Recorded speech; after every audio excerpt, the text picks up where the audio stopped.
atë se të shkruan që më masu për grua ime.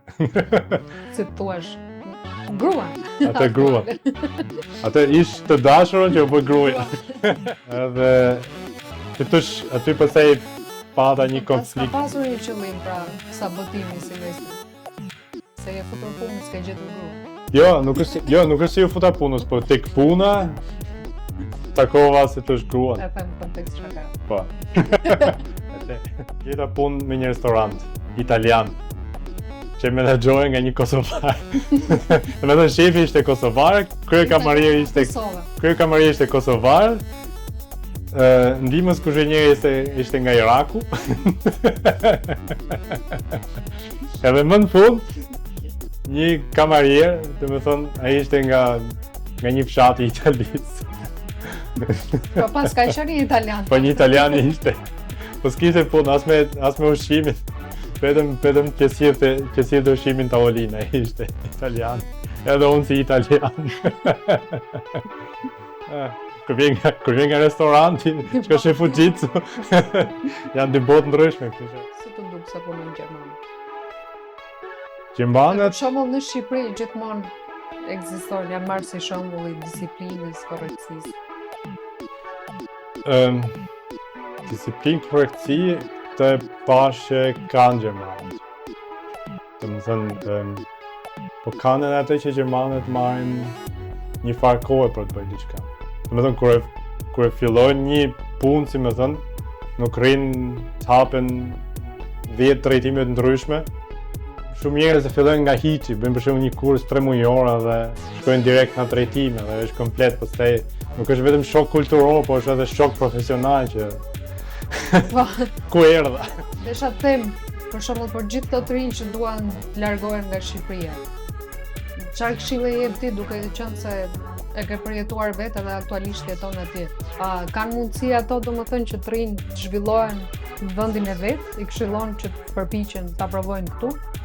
Apo se është krijuar ky mentaliteti që në rast se ikim nga Shqipëria, Gjermania na shpëton. Do realizojmë çdo gjë, siç ka qenë dikur ëndra amerikane, tash është bërë ëndra gjermane, pak a shumë, ose kështu e shoh unë faktin të tri. Ja. Për mendimin tim, ajo është ky lloj mentaliteti është përgjithsisht i gabuar për arsye se Si është marrëdhënia me një grua gjermane? Se maj mend gjithmonë e ke pas këtu. Besoj se e ke imagjinuar që do martoshe me një grua të kulturë. Drejt kollaj është gjithmonë të thosh okay, zoti është pjesa më e rëndësishme dhe unë mundohem, si më thënë, që edhe ta zbatoj këtë. S'ket pa ato hante. Jo, ti janë shqiptarët kështu si burr për shembull, si bashkëshorë. Edhe normalisht se fut në forume edhe gjithë thoshin ja, shiko, ja, do martohesh me shqiptar, të ndan ai edhe shkon të merr një grua nga Shqipëria. Unë i thash kështu, po ne për shembull e kemi në Shqipëri këtë e kemi shumë tek tuaj, që takohesh me njëri edhe thjesht kjo, thjesht zbrazesh, nuk është se do të gjesh zgjidhje, thjesht kjo zbrazje që mundohem që ti them për shembull, okay, ke bab mam, nuk dalin kalamaj nga bab mam.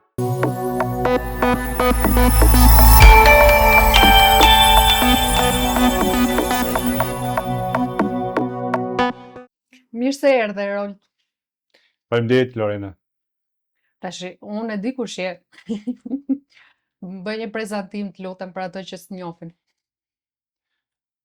Po, unë jam Eroldi, 38 vjeç, jetoj në Gjermani, që fundi 2014. Edhe, ja, tash punoj në një firmë gjermane, si DevOps pak a shumë për cloud infrastrukturë. Edhe, po, kam familje, 2 fëmijë. Ja, pak a shumë, si fillim. Okej, shumë mirë. Na fol pak për fëmijërinë, me që je rritur këtu edhe ke emigruar relativisht i madh, themi. Si ka qenë fëmijëria këtu, jeta në Shqipëri? Po, unë si që thash 38 vjeç, kam lindur në vitin 1987 edhe fëmija tipike e viteve 90, duke luajtur shumë për jashta, me shok, me shoqe. Nuk është se kanë kështu, kemi lëviz shumë sepse nuk kemi pas shtëpi tamam, kanë qenë nga këto shtëpiat që në fillim kohën e verët secili merrte në një pjesë. Edhe kishim në fillim kur isha i vogël kishim një shtëpi shumë të vogël, nga këto parafabrikatet me një dhomë një dhomë kuzhinë të gjitha bashk. Edhe ishim veti 5. Edhe ja, dikur në vitin 95 ndërtuam prindrit e mi shtëpi në Tiranë, në çik jashtë. Po, edhe si thash kam ndryshuar disa shtëpi, kam ndryshuar disa shkollë, domethënë klasë e parë ishte një shkollë tjetër, klasë e dytë, e tretë, e katërt ishte shkollë tjetër, pastaj pjesa tjetër, cikli i lartë edhe ishte shkollë tjetër, pastaj normalisht fillon edhe shkolla e mesme, edhe ajo shkollë tjetër. Kam pas që kështu këtej ande tranzit. Në gjë për të veçuar në fëmijëri, ndonjë gjë që të ka ngelur në mendje, se për shembull tash fëmijëria është ndryshe, është më pasive, më e lidhur mas teknologjisë, telefonit, siç e them përpara që atëherë lëviznit, luanit, ishit shumë aktiv. Po. Qoftë edhe ajo jetesa në një hapësirë, domethënë një dhomë me kuzhinë, ajo fjetja kështu bashkë i bëte njerëzit më të lidhur. Po, është edhe ajo tipike që në Shqipëri, domethënë të paktën ajo kohë, nuk është se kishin njerëzit shumë, edhe mësoheshin si tush me pak, edhe mundoheshin me aq sa kishin, me prindrit e mi kam po shumë, domethënë, se unë kisha qef patjetër që të shkoja të bëja shkollën e mesme, ke Harry Fulci, edhe ata u lodhën e u munduan se që atje ka qenë shkollë me lek, edhe domethënë kanë sakrifiku për atë pjesë. Ndoj kujtim, thosha më shumë, që spikat. Kam pas gjithmonë interes për gjërat që ndizen, elektronike, elektrike. Ma i men që kur hapja një pjesë në i televizor të vjetër, ose një kështu, në pajisje tjetër, e hapja unë, dhja të hapja, dhja të mbyllja për taj. Kështu që kam pas gjithmonë shumë interes për këtë pjesën, edhe kjo pastaj me kalimin e kohës edhe u bë edhe profesion pastaj, kështu që ky është pak a shumë një kujtim, edhe në vitet 90, këto lojrat 8 bit, kujtimet e para, edhe këto shumë interesante, edhe vazhdoj akoma, se më thënë edhe tash që kur kam i qik kohë të lirë, në i loj këtej ende, kështu që. Vazhdimsi, zhvillim, pasioni që ke pasur, si vazhdoj më tej?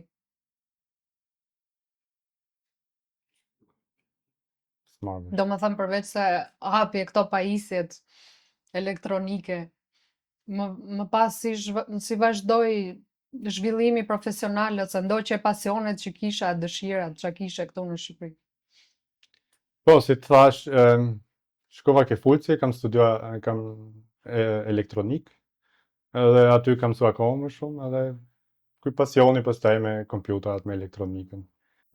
Vazhdoj ke pjesa e pasionit për elektronikë edhe për kompjuter, vazhdoj edhe pastaj në anën profesionale.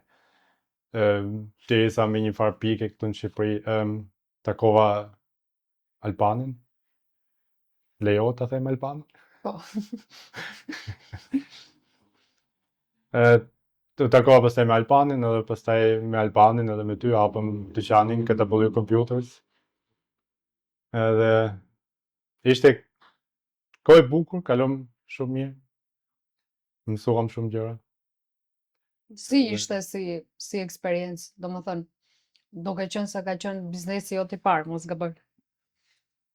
Po.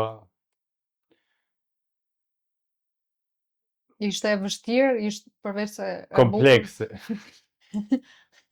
Ishte komplekse. Do më thënë ishte me vërtet shumë eksperiencë e bukur edhe e vështirë, po patjetër se ishin shumë gjëra që si dinim. Filluam kështu tafti bafti edhe llogaritë pasaj që duhet bënim gjithë to regjistrimet, jo taksa në të etash, jo fatura në të etash. Asnjë nga neve se kishte ide në këtyre gjërave. Edhe neve kemi punu me klientat ndryshëm, klientat mirë, klienta të keq, këshinj. Klima e biznesit si ka qenë këtu në atë kohë? Klima e biznesit. Faktikisht me fillu me periudhë vështirë, 2012 nuk është se kisha aq interes sa më përpara për këto pjesë të kompjuterave. Sa vinte dhe po binte që ka. Edhe neve nuk është se kishim emër, ishte dyqani i parë. Si të kishim disa klienta që i mblodhen pastaj prap. Po përgjithsisht ishte pjesë që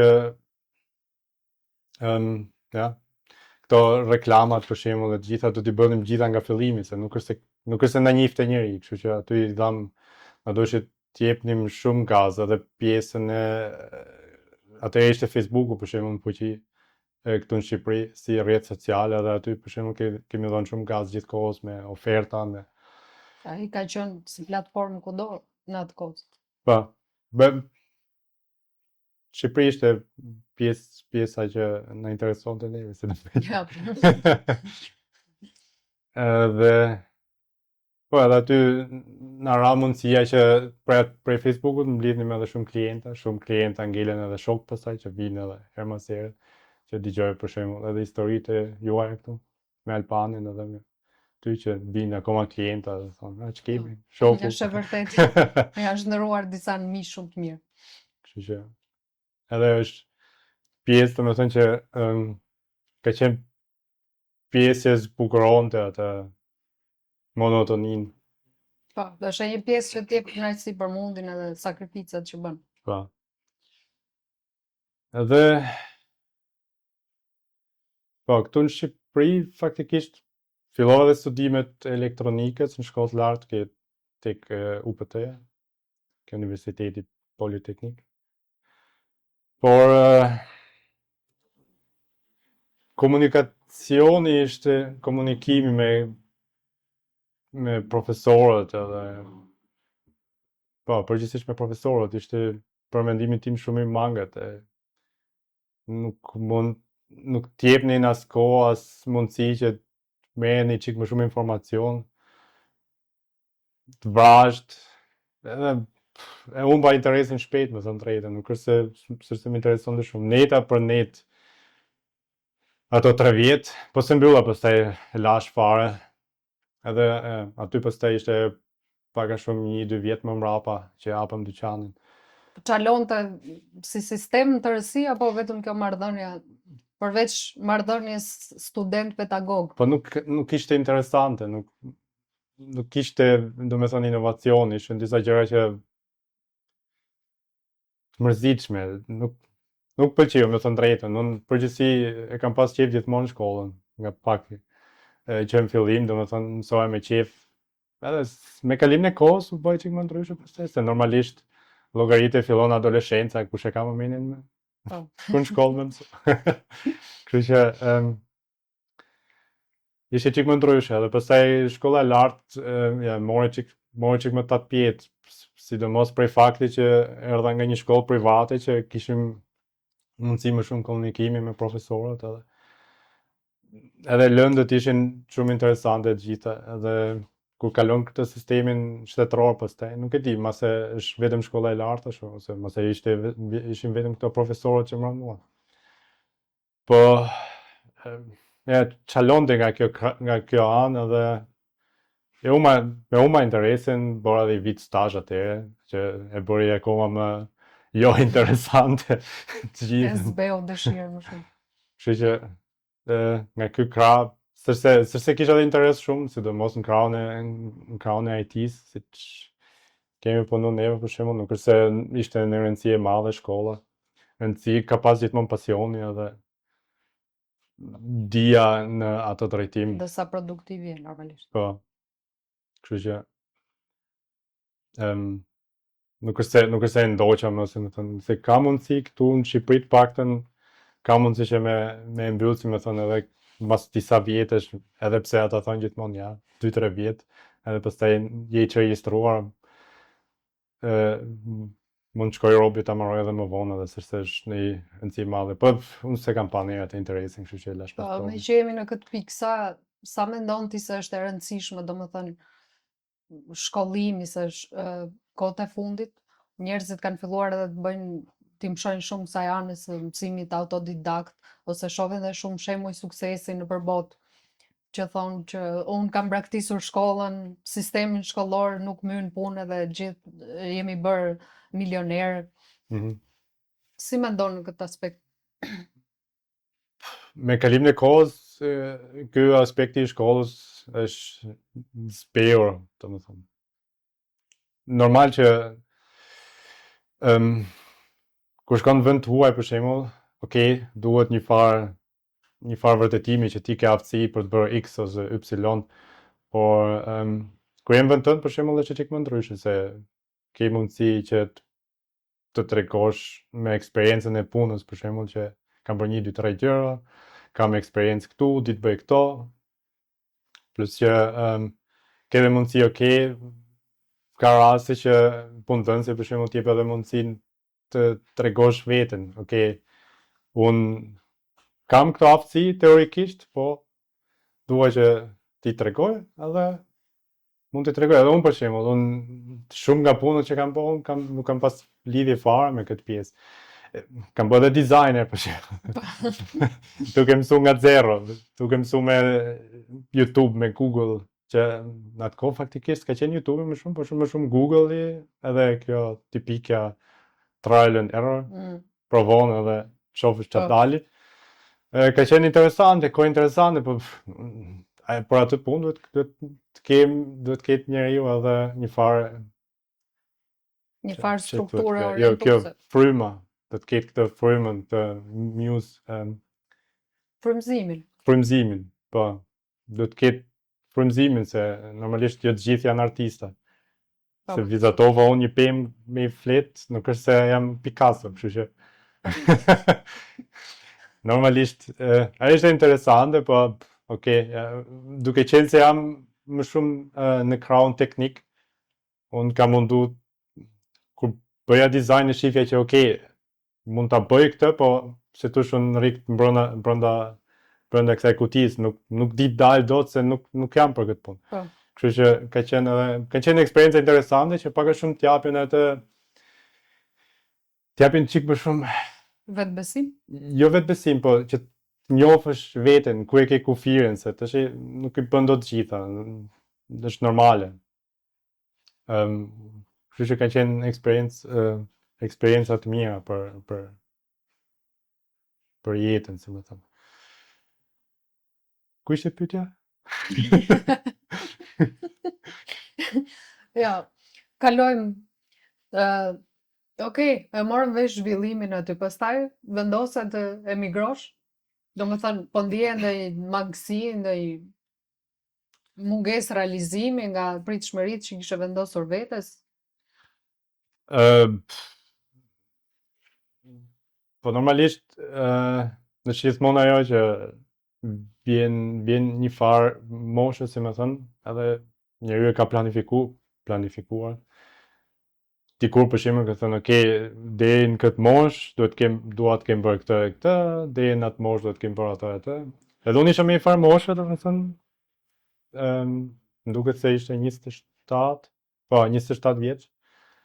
Edhe nuk është se s'kisha për shembull as familjen time, si më thënë, as puna dilte për pak për ne të tre, kështu që nuk është se nga krahu ekonomik, se më thënë, mungonte, edhe nga krahu tjetër familjar mungonte edhe tjetra, kështu që mora, si më thënë, edhe i çik motivim nga familja ime, që provoj një gjë tjetër, si më thënë, edhe me atë idenë time, thash, okay, pse jo, ta provojmë një, ta shohim ku do shkojë. Edhe fillimi ishte vështirë. Po pse zgjodhe Gjermaninë? E pyesim këtë sepse vitet e fundit Gjermania është bërë si pikë fokusi për të rinjt shqiptar. Po nuk është se zgjodha unë, po për faktin se në Gjermani kam familje, të më thënë kam çaçajin.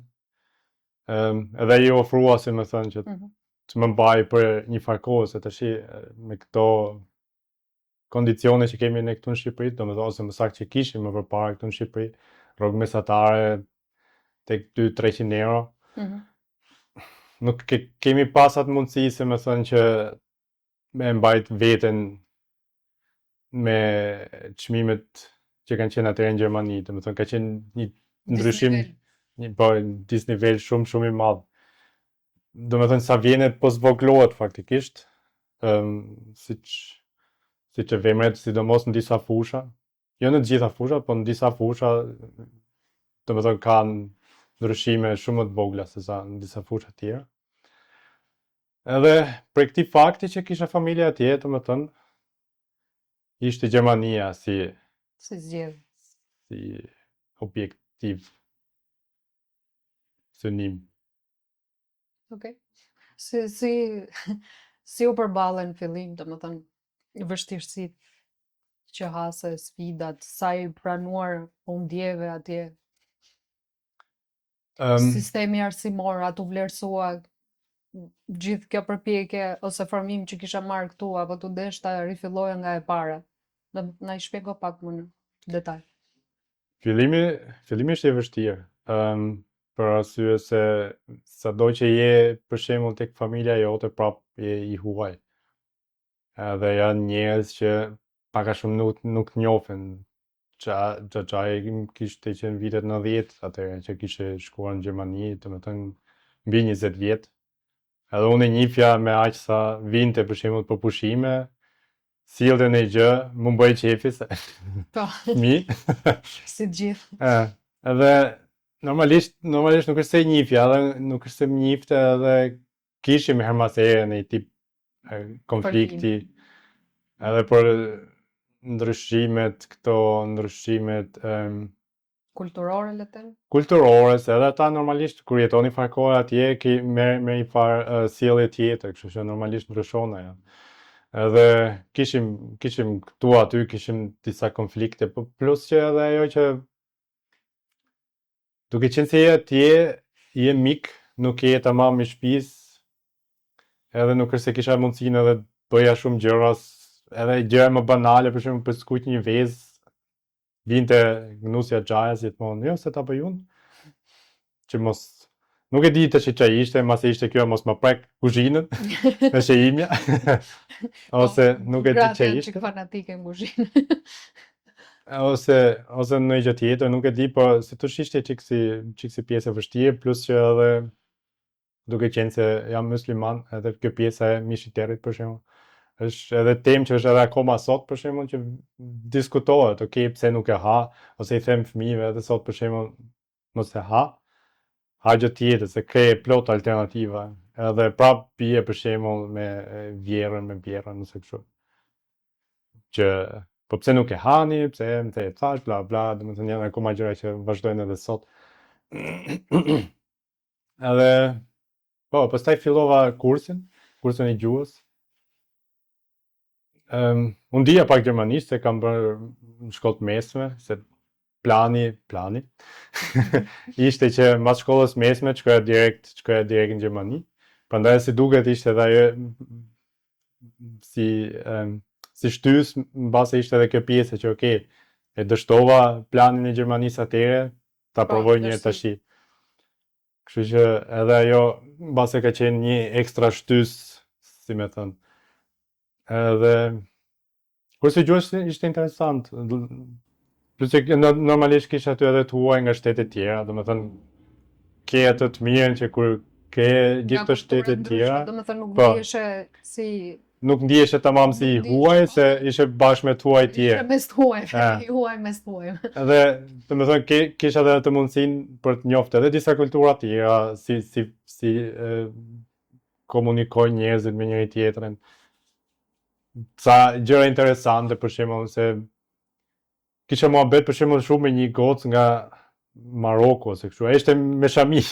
Po prapë ishte njëri i hapur, edhe fliste goxha, edhe gjermanishten e fliste mirë. Edhe se tush kishim mundësi që të komunikonim, edhe të rregullonim atë gjermanishten, po prapë edhe kështu shkëmbim kulturor. Normalisht haseshim të disa pjesë për sa i përket fesë, po nuk është se shkova dhe vetë aty aq thellë se kursi 3 muaj për nivel, kështu që nuk i dhash edhe shumë rëndësi. Po është pjesë interesante, aty mësova edhe këtë, si thosh, këtë transportin që s'jatë më shumë se qerekor, këtu tipik në Tiranë, që shkon nga një pikë me një pikë tjetër, maksimumi do kesh trafikun, kurse aty ishte 1 orë rrugë për shembull. Kur jetoja në një fshat vogël me familjen e Gjajës, edhe kursi ishte me qytet për shembull. Edhe ajo ishte 3 qerekore rruga vetëm me tren, po më shumë se jo. 3 qerekore rruga vetëm me tren, që të shkosh nga shtëpia deri ke treni qerekore, dhe pastaj nga treni deri ke kursi 10 minuta tjera dhe shkon gjithë ajo rrugë. Në fillim ishte kështu. Sikur shkoj në qytet tjetër. Deri në Kinë. Kurse pastaj me kalimin e kohës u bë edhe normale, pastaj edhe kaloja edhe kohën si thosh ndryshe, mësova me atë rutinën, me atë ritmin, edhe e kaloj edhe kohën ndryshe pastaj në tren, lexoja në diçka ose si më thënë, e kaloja kohën çik më mirë se mësoj, si më thënë. Për gjermanët kjo është normale, për shembull. Shumë nga ata punojnë për shembull 2 orë larg, se imagjinoja dot për shembull këtë në fillim, se normalisht ne kemi rruga të shkurtra edhe Shqipëria është edhe e vogël, për 2 orë shkon deri deri në kulmin e lartë ose në kulmin e poshtë, paga shumë, kështu që kemi kështu ndryshimet mëdha për sa i përket kësaj pjese. Po edhe gjermanët kanë disa pjesë, domethënë që aty janë normale, sidomos nëpër festa, kështu festa tipike gjermane ose nëpër fundjava, pinë ata shumë për shembull, edhe për tasin nëpër trena. Edhe kjo, sidomos kur nuk e di edhe gjuhën, ç'a bëjnë këta, e kanë me mua. Domethënë ishte një pjesë që si thosh t'jepi çik atë shokun kulturor, këtë ndryshimet e mëdha, sidomos kur nuk pi as alkool vet, edhe duket akoma më e çuditshme, edhe i shef edhe njerëzit shumë ose kur i shef gjatë javës strikte edhe kështu me rregulla, pastaj pak më të lirshëm nuk. Po pak si shumë më të lirshëm. Se andej pinë edhe gratë për shembull shumë, edhe tallon direkte, se këtu në Shqipëri për shembull nuk e para i shef gratë tap nëpër dikur ndoshta ajo. Po atëherë kur i ka unë, për shembull ishin gratë të rritura, nga 40-50 vjeç, domethënë, kështu që se gocat e reja, okay, unë isha 20 ca vjeç, edhe gocat e reja që një fjalë edhe ato pak a shumë në atë moshë, edhe kur shef këto gratë për shembull në moshën e mamit, që ecin kështu një këm këtej, një këm andej, bën normalisht përshtypje, kështu që krijon atë ndryshim, një ndryshim të madh kulturor në tru, në mentalitet, po themi.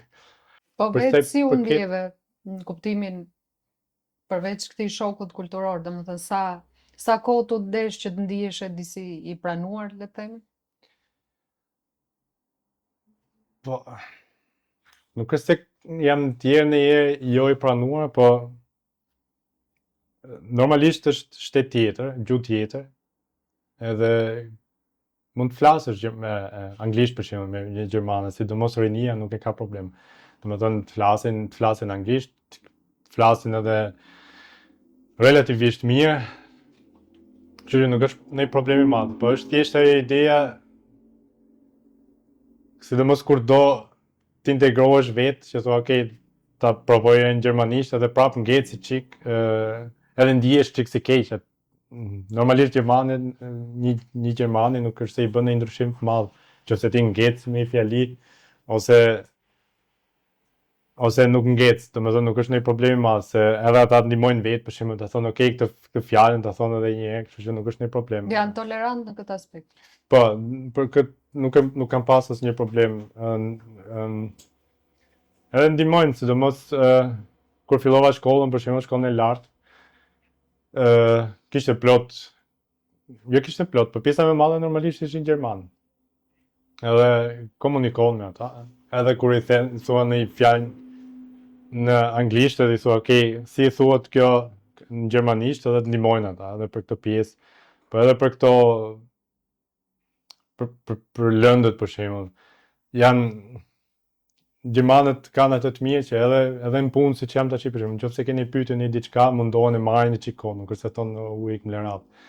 E kanë atë kulturë që të ndihmojnë, po. Kështu që aty nga i krah nuk e kam ndjerë një veten keq, edhe për pjesën se e dëgjoj për shembull her mas here, okay, racizmi këtej, kjo ndej, unë se kam pa për shembull një vetë këtë pjesë. Mase ka ekzistuar, po është pjesë që unë se kam parë direkt nga krahu im, kështu që atë pjesë se kam pas ndonjë problem. Edhe kam taku faktikisht shumë gjerman edhe në punë, edhe në shkollë, edhe jashtë shkollës në për këto grupe, edhe përgjithsisht, domethënë janë kulturë tjetër, nuk është se jemi kështu si në Shqipëri, okay, hajde takohe 5 minuta e thua, okay, hajde pim kafe. Këto i ke vështirësi me to, mund të kesh edhe 2-3 vjet që punoj me kolegë dhe s'ke dalë ndonjëherë për kafe, se e kem punën aty, marron punën, ikin në shtëpi. Varësi të statusit, kur janë për shembull me fëmijë, sidomos nuk është se kanë shumë kohë që të merren edhe me ty, kështu që vazhdojnë shohin jetën e vet. Si vend mundësish, domethënë çfarë të ofron Gjermania si vend, si shtet? Çfarë të ofron më shumë nga Shqipëria? Për anën profesionale apo përgjithsisht? Për anën profesionale, po dhe për të tjerat.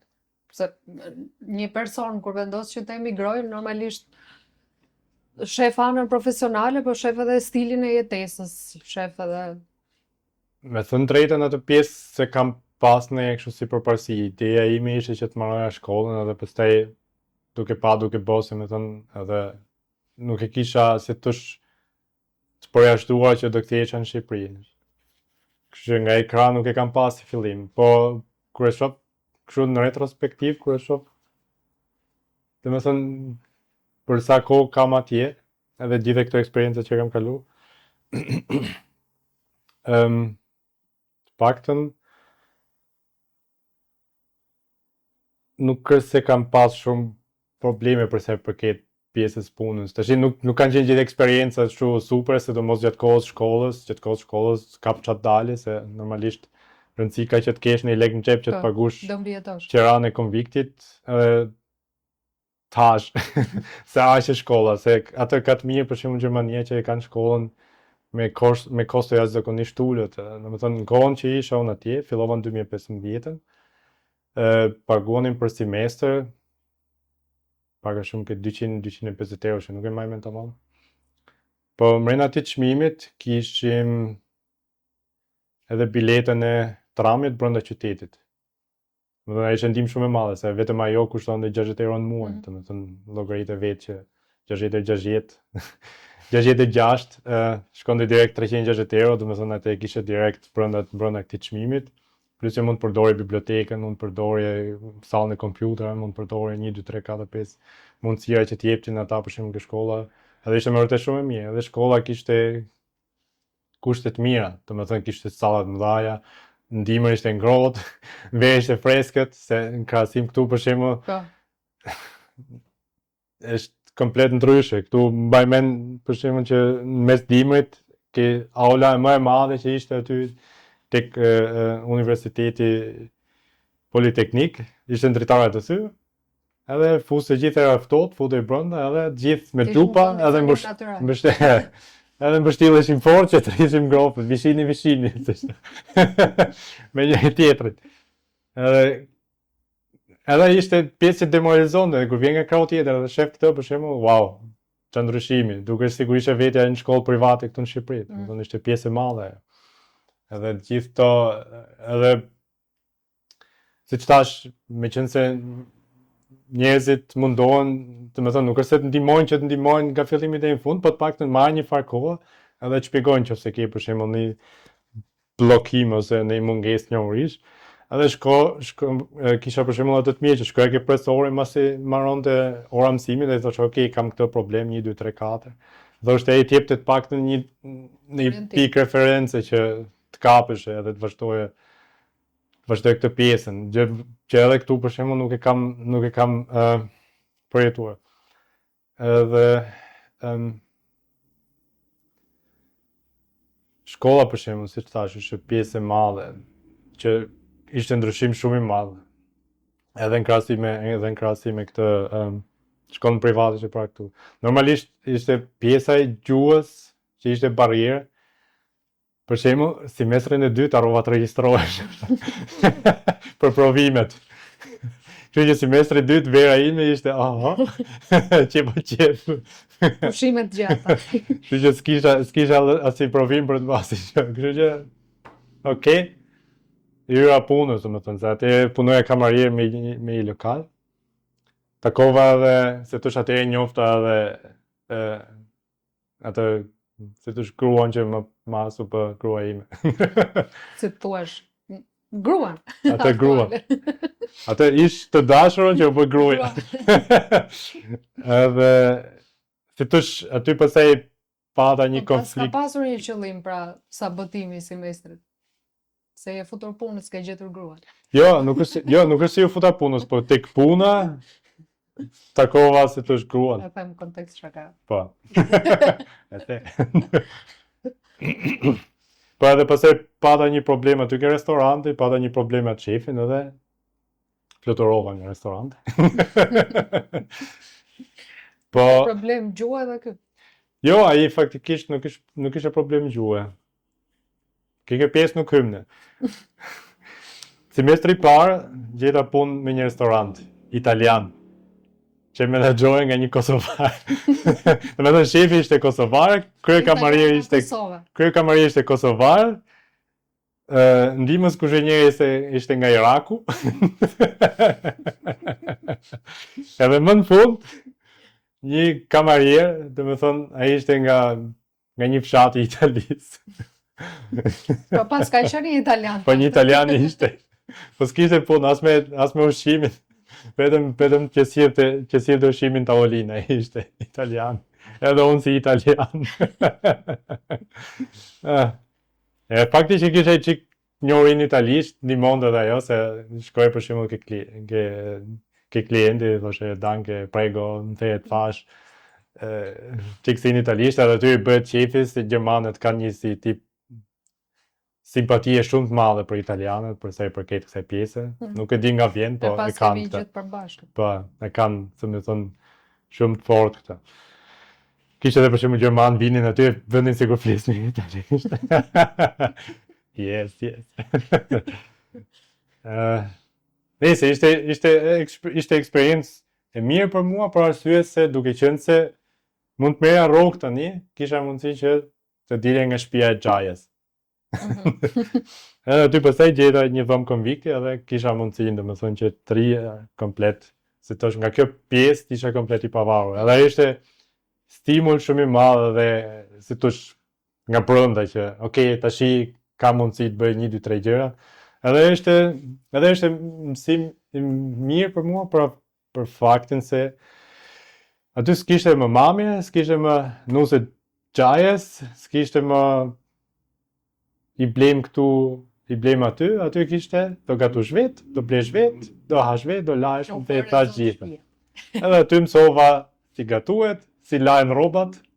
Pa, unë i laja rrobat gjitha bashkë me 60 gradë. Na i dishin sa gjëra çik më të vogla. Ose më të kuqe. Kisha edhe këmisha të bardha që bëjmë boj rosë. Nëse. Po ishte eksperiencë e lezetshme se aty si thosh kisha shumë më rahat nga kjo pjesë që e pavarësisë. Kisha atë të mirë që isha brenda në qytet, nuk është se isha më domethënë tash komplet larg që çdo do të çohesha për ditë në orën 5:30 edhe të nisesha me vrap me tren. Isha direkt aty afër edhe shkolla ishte një 20 minuta me autobus. Kështu që ishte shumë kollaj. Pastaj Gjermania ka edhe të mirë që ka për shembull rruga biciklete që janë çik më larg nga makinat edhe kollaj, si më thënë. Për transportin ishte shumë kollaj. Edhe kjo si thosh edhe ky ishte plus i madh. Edhe po punova ca kohë atje tek restoranti. Po tip muhabete Europë lindore. Do të thënë punon për pak orë, për shumë orë edhe merr pak lekë. Po. Kështu që kështu tipik. E kam llogarit një sa ishte. Isha mësuar. Po. Se ishte në gjë. Ja. Po, okay, po përmendëm shumë anën e arsimit që ishte një plus i madh. Po. Po në aspektet tjera, domethënë mas Po, marrë arsimit. tash desha të vazhdoja kjo pjesa tjetër që masi dola nga kjo puna e restorantit, por edhe një dy punë tjera kështu, jo ke posta, jo me një nga këto, një dyqan që shiste edhe kështu ushqime, domethënë simite, më thej thash direkt te stacioni i trenit, edhe një tjetër, një nga këto sallat e bowlingut. Pastaj gjeta një punë tek Fujitsu. Domethënë për një njeri që vjen nga Europa lindore, që vetëm ka dëgjuar për Fujitsu, ishte gjë e madhe dhe ata kishin të mirë për shembull se tush ma respektuan atë arsimin që kisha këtu, këto eksperjenca që kisha për këtu në Shqipëri, edhe shkon në mesme të elektronikës, pa edhe shkon në lartë, tha, okay, ja, shumë bukur, tha. Kam hatha se mos të mërzitesh, bile. Unë e thash, jo, nuk mërzitem, normalisht. Kur vjen nga restoranti, shkosh në Fujitsu, janë dy botë ndryshme, kështu që normalisht ka ndryshim shumë të madh. Kështu që, të më thënë, edhe aty ndjeva një formë se tush ngrohtësie, pranimi. Pranimi, desha të thosha respekti, po nuk jam i sigurt se ka shumë me respektin, se këta gjermanët e kanë edhe në kushtetut këtë pjesën e respektit, që çdo lloj drejtimi më thej thash, ti jesh prap ke të drejtën e würde. Würde është dinjitet. Do të thonë ke një farë dinjitet, ke dinjitet si njeri, do të thonë nuk kanë nga ky krah, do të thonë e kanë si thosh ligjërisht, edhe nëse duan e kanë. Edhe pse brenda vetes mund të kenë po, shumë gjëra. Kështu që nga ky krah, do të thonë ishte për mua personalisht, do të thonë ishte shumë motivuese. Se do të thënë ke dyqanin ku jemi këtu tani, do të thënë ku kemi punu bashk, kemi shit Fujitsu. Po. Normalisht. Edhe pjesa më e bukur e Fujitsu ishte se është një nga, ose më saktë ishte, një nga të paktat firma që prodhojnë nëpër vende si Gjermania dhe Japonia. Do të thënë nuk i shef më, dhe Fujitsu nuk e shef më faktikisht.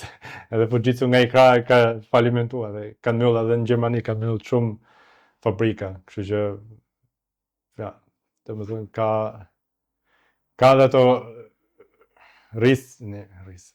rreziqet e veta, kështu që nuk është komplet pa rrezik, po do të thënë ishte mirë të punoj aty për arsye se ajo më ndihmoi mua për parë se si punojnë gjermanët.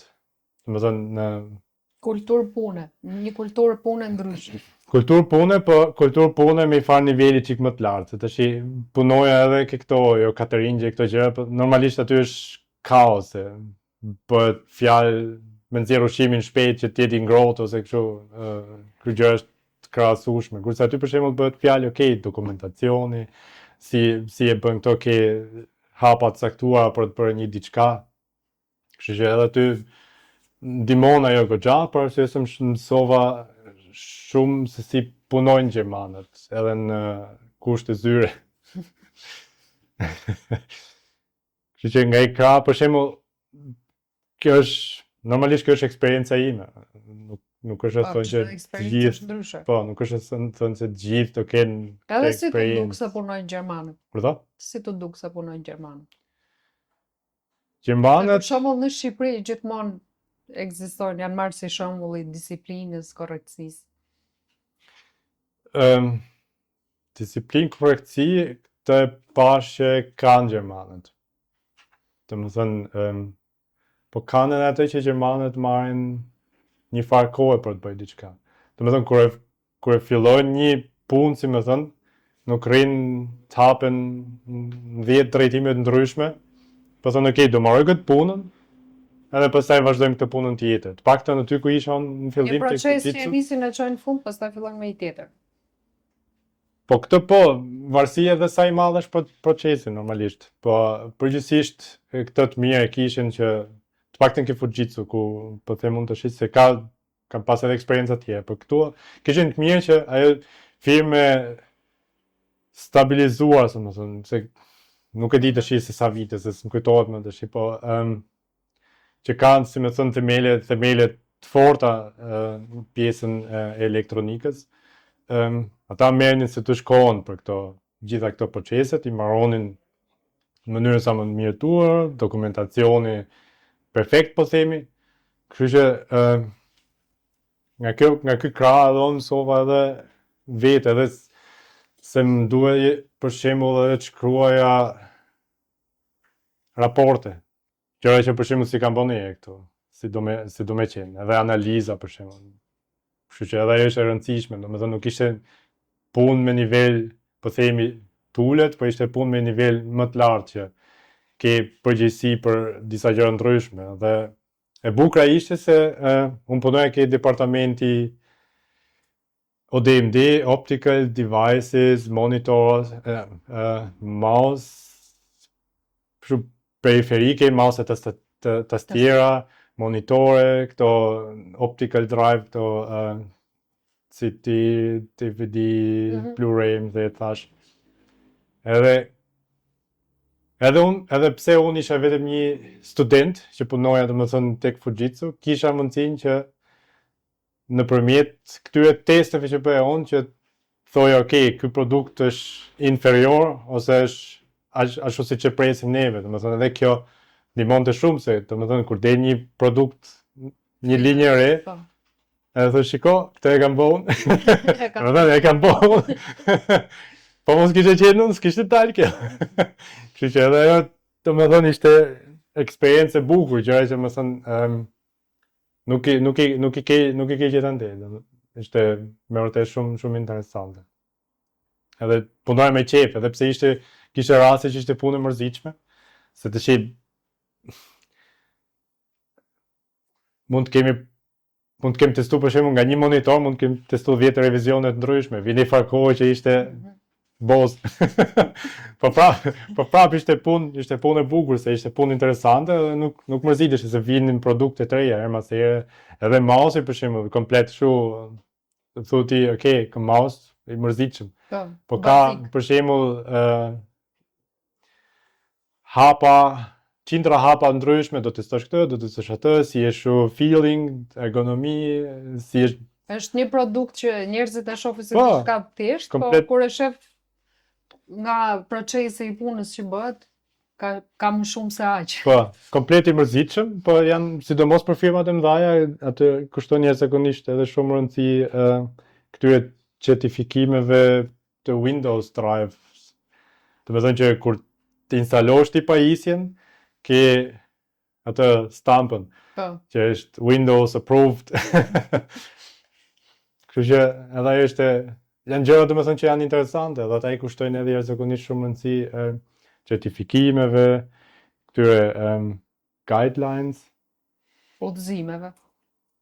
Kështu që ka shumë gjëra, edhe me kalimin e kohës për shembull mësova edhe për certifikime tjera. Po, okay, duke pas parasysh që ishte një kompani si Fujitsu, po edhe kompani tjera, jo vetëm shumë për kulturën, domethënë të punës që kanë në përgjithësi, si janë gjermanët. Domethënë, siç thash, edhe me që ke kaluar edhe punë të ndryshme. Po. Jo, siç thash në fillim, domethënë, të gjinshëm, edhe të ndihmojnë. kanë atë kulturën e punës që Me hir apo me pa hir të ndihmojnë?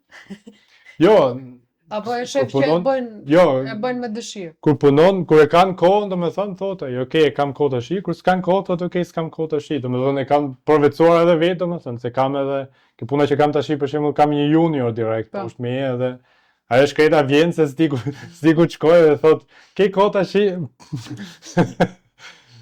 Po mirë, hajde. Duhet t'i tregosh anën shqiptare. Jo, Kam nuk është ana shqiptare, po është thjesht ajo çështje, ok, kam kohë, s'kam kohë, edhe normalisht edhe sidomos kur janë junior, kanë nevojë, nuk është se s'kanë nevojë edhe vjen kot, po kanë nevojë edhe kur i kushton vëmendje, kur i kushton kohë, i jep edhe i çik zemrës se thosh që ok. E bën të ndihet të vlefshme edhe ajo mirë se ardhur, si më thënë. Jo thjesht, ok, ti je pjesë e zinxhirit, edhe hajde. Kështu që është pjesë e komunitetit, timit, e skuadrës. Edhe po, siç thash këtë, kam përjetuar që në fillim për shembull, që tek Fujitsu, edhe ka qenë pak a shumë gjithmonë kështu, ke punët që kam bërë unë. Po mas Fujitsus normalisht nuk vinë punë më të vogla, se Fujitsu është firmë e madhe, siç është për shembull edhe Siemens ose Bosch ose ku ta diun. Janë firma të mëdha që kur vjen nga ato firma, domethënë mundësi ti ke vetëm për më lart, jo për më poshtë. Kështu që edhe firma të tjera që kanë pas më mrapa, kanë pas mirë, po është edhe normalisht është edhe profili, se tash studimi që fillova unë ishte për informatik. Normalisht kur fillon studim tjetër, krahat sociale për shembull, ke marrëdhënie me njerëz ndryshëm që nuk është se me këtë që po them unë që po i premtoj gjithëve, do shkoni këtu, do gjeni perfekcion. Dhe se për shembull un kam edhe motrën atje, dhe motra filloi kujdesje për pleqt, si më thënë, jo infermiere, po akoma më poshtë. Edhe ajo nuk ishte e kënaqur aty, normalisht se ishte punë tjetër, punë fizike e para. Ata në për këto klinikat ata mundoheshin gjithmonë që të kursenin, edhe ajo për shembull do bëshin edhe kuzhinën, jo larjen e enëve këtyre budalliqeve, edhe ushimin gati, edhe ta çonin ushimin atje, edhe pastaj jo t'i lanin pleqt, jo. Domethënë ishte punë jashtëzakonisht shumë e vështirë, edhe psikologjikisht shumë nga ato gocat për shembull që kanë bërë këtë punë ishin të lodhura mendërisht, se tash të merresh me njerëz, plus kur janë pleq edhe vdesin. Për shembull, edhe ka njerëz që për shembull e përjetojnë shumë ndryshe këtë pjesën, edhe do një farë përgatitje psikologjike. Po, edhe shumë njerëz e fillojnë nga hiçi, bëjnë për shembull një kurs 3 mujor dhe shkojnë direkt në trajtime, dhe është komplet, pastaj nuk është vetëm shok kulturor, po është edhe shok profesional që ku erdha. Multishok. Po, se normalisht po themi puna standarde për gocat këtu në Shqipëri ka qenë gjithmonë shitse ose marketing ose kështu gjëra tipike, edhe kur vjen atje pastaj do bësh punë direkt, punë të rëndomt. Do gjesh punë që të mbijetosh. Po. Nuk është. Po, se skema aty skema akoma, skema mamin e babin që do ndihmojnë ata. Po. Aq mundësi kishin, aq të dhanë, kështu që. Kështu që për sa i përket profesionit, unë personalisht nuk është se kam shumë negative për të thënë për gjermanët. Po, në anë të tjera, ndihesh, domethënë, arrita atë që dëshiroje, ose çfarë imagjinoje ti që do gjeje në Gjermani, duke ikur nga Shqipëria? Domethënë, ndihesh i realizuar aty? Po flas në aspekt përgjithshëm, jo vetëm profesional. Po varet tash, se varet edhe çfarë kërkon, si më thënë. Unë s'është se shkova atje për dalë për po jetë natë, ose për të shkuar nëpër disko, për të zonë çoke shoqe. Kështu që unë si që thash, kam grua, 2 kalamaj, edhe përgjithsisht kam një jetë, po themi, monotone. Punë, tash për shembull punën e kam home office, që punoj nga shtëpia, kam zyrë ke shtëpia. Edhe bëj atë orarën e punës, shkoj pastaj merrem me kalamajt, lozim, hajm, edhe është orar, do me thënë normalisht që për kalamajt është i qik vonë, kalamajt tonë flenë edhe nga ora maksimumi, nga ora 8:30 janë në kravatë, si më thënë, kështu që ajo ka tjetër impact. Po. Kështu që normalisht marron punë edhe merresh me kalamajt, pastaj masi flenë gjumë kalamajt, ha buk, shef televizor. Rutina familjare. Rutina, edhe normalisht është siç te ti tash, rutina, marron punë, marron gjithë këto punë edhe shkon fejt. Jo, po pyesja më shumë në aspektin se ka shumë të rinj, shumë në fakt, është që janë fokusuar, duan të emigrojnë në Gjermani, edhe ju duket si shpëtim nga Shqipëria. Ti e ke parë si shpëtim në Gjermani? Domethënë ta bëj pyetje më të thatë. Që në fillim unë s'kam shku me këtë koncept që është shpëtim. Për mua ishte thjesht, siç thash, për mua ishte thjesht ideja të bëj një shkollën edhe. Plani ishte duke pa. Desha të them, për shembull, për gjithë këto të rinj që duan të largohen nga Shqipëria. Çfarë këshille jep ti, duke qenë se e ke përjetuar vetë edhe aktualisht jeton atje? A kanë mundësi ato, domethënë, që të rinj të zhvillohen në vendin e vet, i këshillon që të përpiqen ta provojnë këtu? Apo se është krijuar ky mentaliteti që në rast se ikim nga Shqipëria, Gjermania na shpëton. Do realizojmë çdo gjë, siç ka qenë dikur ëndra amerikane, tash është bërë ëndra gjermane, pak a shumë, ose kështu e shoh unë pak të të rinj. Ja. Për mendimin tim, ajo është ky lloj mentaliteti është përgjithsisht i gabuar për arsye se shoke? Shok? Kulturor, për shembull, social, profesional, ka shumë krah që nuk me thënë që Gjermania është shpëtim është komplet koncepti i gabuar, për arsye se është komplet vend tjetër. Po themi është komplet planet tjetër. Sidomos Gjermanët janë komplet ndryshe, domethënë unë u bëra më shumë se 10 vjet. Edhe nuk është se kam një shok gjerman, domethënë kam shok që bën një muhabet shumë shpejt, edhe se të shkëmbeni informacion, kjo më the thash, ajo atje. Po nuk është se Gjermanët nuk është se ke ndërtuar ndonjë miqësi të vërtet.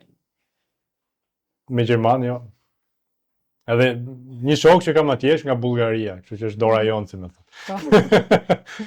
Ballkanët. Po, që domethënë kemi bërë shkollën bashkë, vazhdojmë të takojmë herë mas here, vjen për shembull për vizitë ke shtëpia, gocat e mia e kanë shumë qejf se është edhe tipi ngrohtë, edhe është çuni mirë, si më thënë, edhe është vetëm një njerëz që atje që kam i far afrimiteti, si më thënë, shoqëror, më shumë se sa çik ai komunikimi profesional edhe çfarë themi, se tash edhe me kolegët kemi për shembull ke puna, kemi 1 orë në 2 javë kështu coffee time, që flasim kështu, bëjmë muhabet kot, çka ke po, kështu jashtë pune, çfarë projekte ke, si ke kalamaj. Po, diskutime kryesisht formale. Po, jo formale, po janë kështu prap si të stisura. Si përfaqësore, domethënë.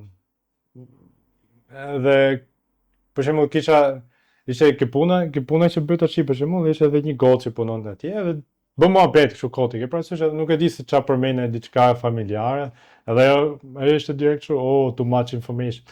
Direkt në vetmbrojtje. Po.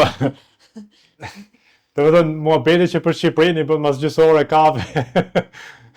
Unë kisha këtë kolege që punonim 2 vjet bashkë, më thënë. Kështu që nuk e kanë shumë atë këtë pjesë, sidomos kur nuk kanë vetë familje. Edhe kalamaj që se të keni çfarë kuptimi, se edhe kur ke fëmijë, si më thënë, i pyet fëmijët si që është tek, çka ke bërë, ç'ke bërë sot, më theta, ç'a të pëlqeu, ç'a s'pëlqeu. Edhe krijon edhe i farë kështu që empati. Hapesh pak, edhe të hapen edhe ata kalamaj ty që thosh që krijon një farë marrëdhënie më shumë se sa bëj punën. Kështu që edhe tash janë edhe gjermanë, kështu që një pjesë shumë e madhe. Domethënë, ose rrin vetëm, ose maksimumi 2 veta në shtëpi, me thënë, edhe nuk është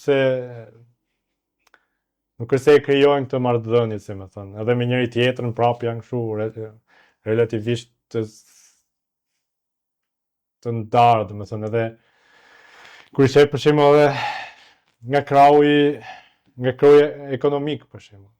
Merr burri rrogën, merr gruaja rrogën, ka një konto, për shembull, një llogari që fusin të 2 lekët mes, po themi për qiran, për ushqime, më tash pak a shumë që janë kështu planifikuar, dhe pjesa tjetër pastaj kjo është e imja, kjo është e jotja. Ka shumë më shuazuar dhe në Shqipëri kjo. Po, atje ka qenë për shembull gjithmonë dhe është edhe kur ke edhe fëmijë, domethënë, okay, në rregull, po prap, domethënë, nuk është se të jep një shije të mirë, sidomos kur vjen kështu. Për mendimin tim janë gjitha forma që vetëm krijojnë distancime. Po, domethënë që okay, të du fort, apo rri aty ke krahu jot, ke cepi jot. Edhe bën çudi, domethënë, se kam pas kolegë të firma vjetra dhe kështu, tha ja, mora këtë, se gjermanët bëjnë këto taksat, për shembull vjetore. Edhe kur ke taksën e dur, po themi, të vinë lek mrapa. Euro. Edhe tha, jo, bleve një kompjuter, tha, për të lujt lojna, bla, bla. Po si e bënë, thashun, se ishte edhe me fëmijë, ke përsësh me fëmijë të vogël. Tha, ja, mora këtë taksën. Qa ta gruaja, nuk ta gruaja, se tipike muhabeti kështu, nuk ta gruaja ku i çove gjithë të lek. Jo, tha, ajo ka llogarinë e vet, unë timin. Okej, unë vishë kështu pastaj. Cool. Gjendej shaka tjetër. Ndrotem. Domethënë edhe ky ishte shok kulturor, edhe mas disa vjetësh që unë isha atje, domethënë ishte interesant, domethënë. Po, gjithmonë surprizohesh me të reja. Se neve për shembull jemi mësuar këtu, sidomos brezi jon, jemi mësuar që okay, mami menaxhon lekët, babi si lekët në shtëpi, mami menaxhon. Se babi përgjithsisht është kështu. Babi prish më saktë. Po jo prap paktën nga familja ime ka qenë gjithmonë që mami ka qenë ajo që se tush edhe i runte lekët kurse babi shkonte kështu. Kështu që ka pas shumë ka pas për mua personalisht ka pas domethënë një faranci, okay, mami ditë shkoj me lekët, ditë merret me lekët, se normalisht okay, ushqime do blesh, po patjetër rroba më thash, në gjë kështu tjetër. Po duke qenë se në Shqipëri të paktën ka qenë kultura, vazhdon të jetë akoma përgjithsisht, që gruaja menaxhon shtëpinë, nevojat, çfarë duan, edhe prandaj ka ekzistuar edhe kjo që ky Niko Qiriliku. Po. Që burrat s'para e kanë pasi, me thënë, se okay, ja, nga i krasi, me thënë, e di sa lek hyn, po nuk e di sa lek dalin, kështu që po i nxjerr. Kështu që po i nxjerr, se. Hajt. Po, është vërtet. Kështu që janë sa gjëra që unë personalisht nuk do doja që të humnin, janë të këndshme.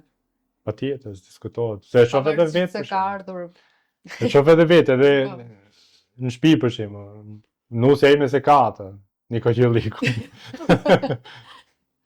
Ajo do të, okay, sa janë këto, okay, apo i blejon. Edhe kur e them, po ti po mirë, ku po shkon? E ke uasuar shiftit.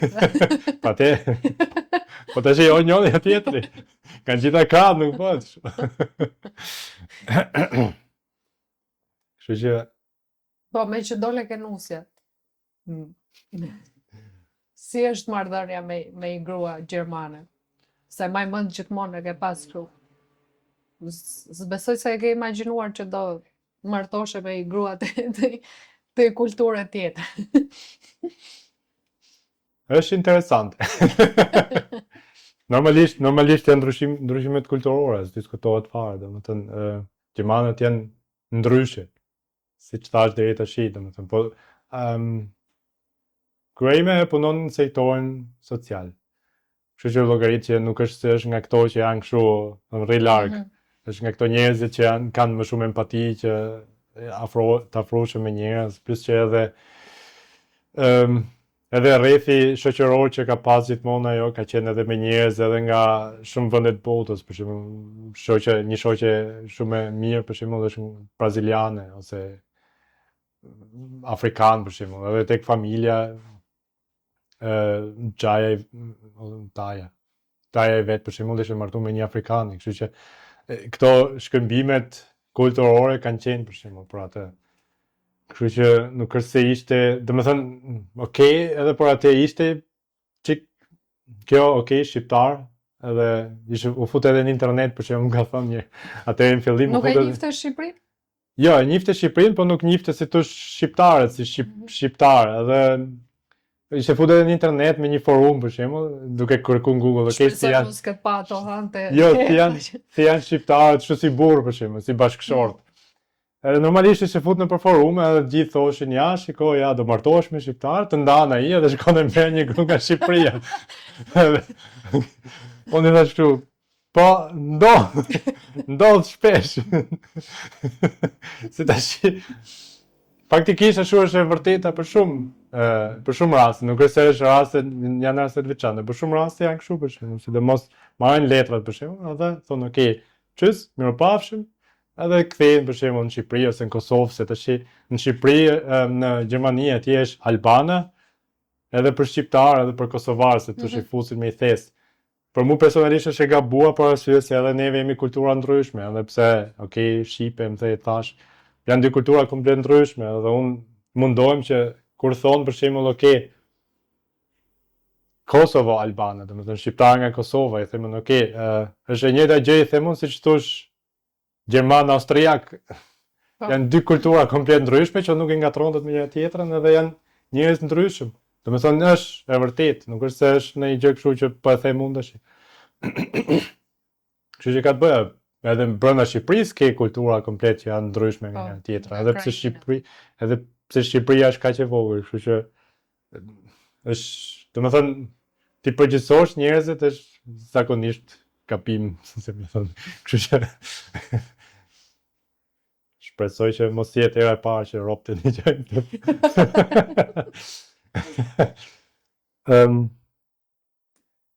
Edhe kemi pas, domethënë, kemi pas se tush ndryshime kulturore të ndryshme, për shembull normalisht edhe duke qenë se është gjermane, edhe unë duke qenë se jam shqiptar dhe musliman, ishte ajo, okay, puna e mishiderit për shembull. Kam thënë që në fillim, okay, unë se haj, nuk pi alkool. Ajo se ka pas pi alkoolin as atëherë, po nuk është se ka qenë një temë e madhe, pjesa e alkoolit edhe mishiderit, po domethënë të paktën i thash atëherë, okay, lutem kur erdhi koha që se tush ngeli 7 can, më thashën të lutem mundohet them që ta lesh të pjesën e derrit, se tash alkooli normal, e di vetë ajo, se normalisht kur po të paktën të pjesën e mishiderit edhe se tush e pranoja atë, se s'është se ishte një rëndësi e madhe, edhe nuk është se ha shumë mish tash si më thënë që apo ke parasysh. Edhe këto për shembull ose po gjua ka qenë problem, domethënë sado që e zotron gjuhën gjermanisht apo anglisht varet nga e ke partnerin, kur janë në dy kultura të ndryshme, po flas në dy shtete të ndryshme. Janë ca shprehje domethënë që kur ke gjuhën tënde bazë, gjuhën shqipe, është sikur qofsha unë e gabuar. Sikur nuk të vinë shprehjet ose shumë batuta, humori, nervozizmi, sikur nuk të dalin. Po. Nuk të dalin ashtu siç i ndjen. Paktën ajo që qenë pengesë gjuhë? Ajo që kam përjetuar nuk është se ishte problemi i gjuhës, ishte më shumë ky problemi siç theti tash shprehje, batuta. Kur vjen nga Shqipëria edhe mundohesh që ta përkthesh batutën shqipe në gjermanisht, nuk ka kuptim. Thoya për shembull në gjë unë edhe ajo kështu. Okay. Çfarë do të thotë kjo? Pse më shpe? Pse më the, jo, nuk qesh fare se tash të kupton. Po. Jo, se edhe mundohem të shpjegoj, normalisht kur shpjegon e trash më shumë, kështu që erdhi fare koha thash, okay, s'po e them më fare. Po këto për shembull kjo pjesa e batutave, këto janë pjesë për shembull që të mungojnë. Ne kemi për shembull nga këto filmat e vjetër, këto show-t e vjetra, më thash gjitha. Për shembull kemi batuta që i përdorim shumë komunikim përditshëm, sidomos brezi jon, nuk e di tash brezi i ri. Përveç albanit që i kam mësuar. I kam thënë me vonet. Shifte si habitur gjithmonë. Kështu që këto i përdorim edhe në jetën e përditshme, edhe si tush t'japin atë ndjesin që Të përkatësisë. po, do me thënë edhe ajo normalisht mungon se Shqip nuk di, disa lafe, po prap Shqip nuk di. Këto filma nuk i shef dot, se normalisht janë Shqip. Edhe filmat italian që jemi mësu neve, brezi jonë, edhe ato nuk e di. Do me thënë, kjo pjesa është kështu, se tush vri me zezë. Nuk ka si gjë. është bosh. Kështu që këto nuk i përdor dot. Kështu që po me kalim e kohës mësohen edhe këto, nuk është ndonjë problem i madh. Plus që ikin këto, vinë gjëra tjera që zëvendësojnë. Kështu që si tush ai komunikacioni nuk është se është një problem i madh. Çka kam bëu për shembull që se unë kur jemi njoft bashkë, unë isha në semestrin e dytë edhe kisha një vit e gjysmë që isha në Gjermani, pak a shumë. Edhe llogarit që me një vit e gjysmë nuk është se je kështu njësh për të folë, domethënë është akoma pjesa që je kështu çiksi gëkmëk, di shumë fjalë, kupton shumë, po shumë mangësinë të shprehur. Edhe i thash kur të flas, të lutem korrigjo, që ta mësoj. Domethënë edhe ajo e përdori këtë, domethënë, edhe më ndihmoi goxha, edhe për shembull edhe mas 6 muaj që ishim bashk, prap ishte shumë kollaj që shprehesha. Kisha për shembull fjalor shumë të madh, më shumë pak gabime gramatikore, këto derdhidas, këto tipiket, i kisha akoma mirë, edhe sot i bëj gabime ato, po s'është një problem shumë i madh, edhe ata për shembull nuk është se japin një rëndësi shumë të madhe. Kështu që nuk është se është një problem nga ky krah. Po ndryshime kulturore kishte plot, gjëra të vogla, po prapë kishte plot. Gjermanët kanë edhe të që vdesin për këto Weihnachtsmarkt, këto dyqanet e Krishtlindjeve, çan këto që dalin e pinë gjëtë ngrohtë, hajnë verët e ngrohta këto festat. Këto budalliqet. Unë për shembull, neve se kemi pas të duke u rrit. Është huazuar. Është huazuar, ka fillu, domethënë këto vitet e punës, bile ka fillu masi i ka unë, që dalin kështu për vitri, edhe këto kanë qejf për shembull, dalin atje, bëjnë një xhiro, se ka dhe kështu karusel për kalamajt, kështu. Kështu që dalin, edhe më thonë edhe mu për shembull, jo do vish ti këtu. Edhe unë jam kështu, jo. Ose, ku t'i gjonë, se të është edhe kjo pjesa e kur s'ke pullën do arsorën, se nuk e det për shembull atje, edhe këta kanë qejf këto liçenet ose kështu. Unë për shembull, kur shkon atje, ai uji futesh direkt këmba në lut. Po. Që aty unë jam mësuar me bregdetin shqiptar. Që aty unë jam out. Okej, rri 5 minuta në ujë, edhe ndryshimin për shembull dhe me shef direkt kur vjen këtu në Shqipëri, rri gjithë ditën në ujë, kështu si duket vete si kalama, edhe kënaqesh. Edhe këto janë gjërat, domethënë janë gjërat vogla, por që si tush ka një farë ndryshime. Mësohet robi, jeton edhe me këto, nuk është se është një problem i madh. Thjesht prap janë ndryshime kulturore që se tush prap i përjeton edhe mas i farë kohë. Përveç kulturës, ka një lidhje emocionale. Po edhe mund mësohesh ka njerëz për shembull që se kanë problem. Aty ku kam shpinë tash për shembull është një tip, nuk e di nga është ai fikse, se nuk e kam pyet, po nga mbiemri pak a shumë duket kështu si nga Afrika Veriore. Domethënë ai është komplet kështu baja. Nga bajani. Pi birra, ha këto vice versa e këto që si shoh dot me sy. Daj shu bë muhabet, uiu, domethënë është me tip, si më thon. Edhe nuk është se ngjit me të gjithë, edhe mos më ngjit kjo personalisht. Edhe po prap kam të paktën që kam kështu me dëgjuar, ka shumë njerëz që për shembull kanë ik. Edhe dy për shembull çift që këte, domethënë kanë ikë në Gjermani, kanë gjetë punë të mirë, po s'kanë këtë rutinë që kemi ne këtu për shembull në Shqipëri, që mlidhesh me njerëz, bën muhabet. Jeta sociale. Jo, është edhe pjesa për shembull ishte shumë interesante që se doli edhe sot si temë kur po flisja me kushërin tim. Qarje hallit. Ta fiks. Ne për shembull e kemi në Shqipëri këtë e kemi shumë tekstuar, që takohesh me njëri edhe thjesht kjo, thjesht zbazesh, nuk është se do të gjesh zgjidhje, thjesht kjo zbrazje që ajo llafi që është këtu mrena, edhe këtu mrena thjesht është për jashtë, edhe ajo ndihmon shumë, atë se ke për shembull atje. Ata mundohen kur i thuti, ok, kam këto probleme, ajo thotë, po ke provuar që ta zgjidhësh kështu.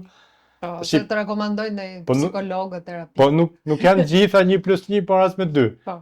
Ne është 1+1 paras me 0. Se nuk du zgjidhje. Do thjesht që ta nxjerr jashtë atë që kam brenda. Edhe për shembull nuk e kam këtë. Edhe këtë për shembull e kam huazuar edhe unë. Do të thënë kur mundohet një njeri që të ngjarë hallin, edhe me nusën për shembull mundohen që ti them ok, e ke provuar me po këtë edhe nuk më pëlqen kjo. Do të thënë po e kemi prapë e kemi bërë kështu si ritual, do të thënë që kur fillon thu, ok, kam këtë problem, mundohesh, ok, se tash kur je dhe gjithkohës bashk, mundohesh që t'i japësh edhe zgjidhje problemeve bashk. Po na herë si thash, është edhe kjo thjesht pa them. Po, thjesht mos fol, thjesht dua të më dëgjosh. Po. Nuk e di, mase mund ta rregulloj këtë. Shpresojmë që po, duke qenë se ke qenë një qarës hallesh shumë i madh këtu.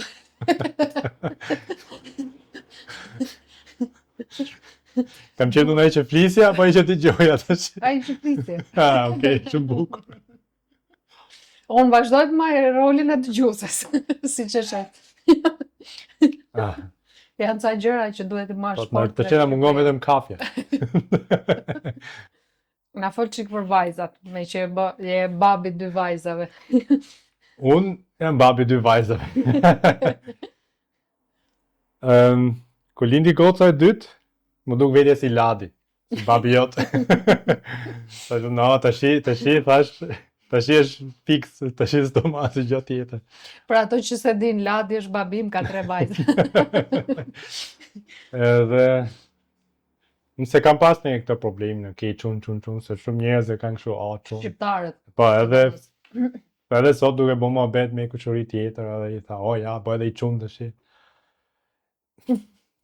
Ok. Ai s'ka kalamaj vetë, kështu që. Po, sidomos s'ka drejt flasi.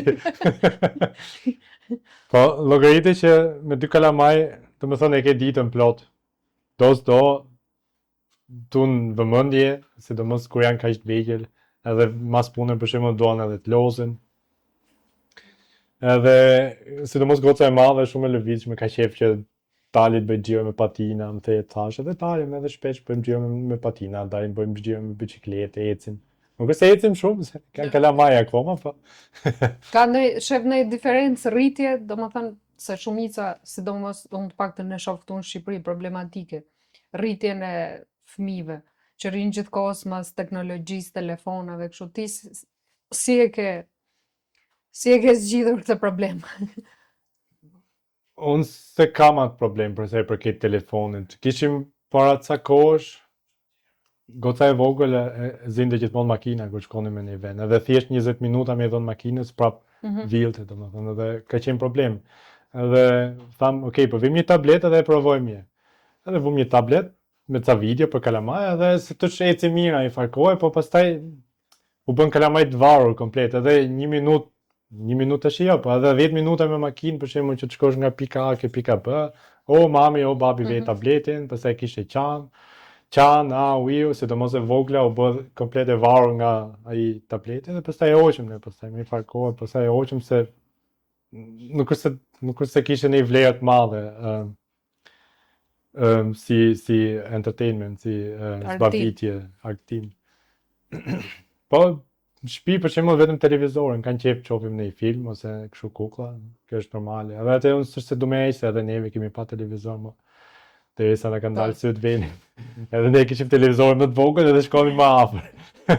Kështu që atë krah për shembull nuk është se kam ndonjë problem të madh. Edhe okay është se nuk është se shohim me këto gjërat moderne, ose kështu mundohemi që t'i marrim çik kështu konservativ për sa i përket kësaj pjese, se tash e kemi pa më gjithë që pjesa më e madhe e showve të kënaqin.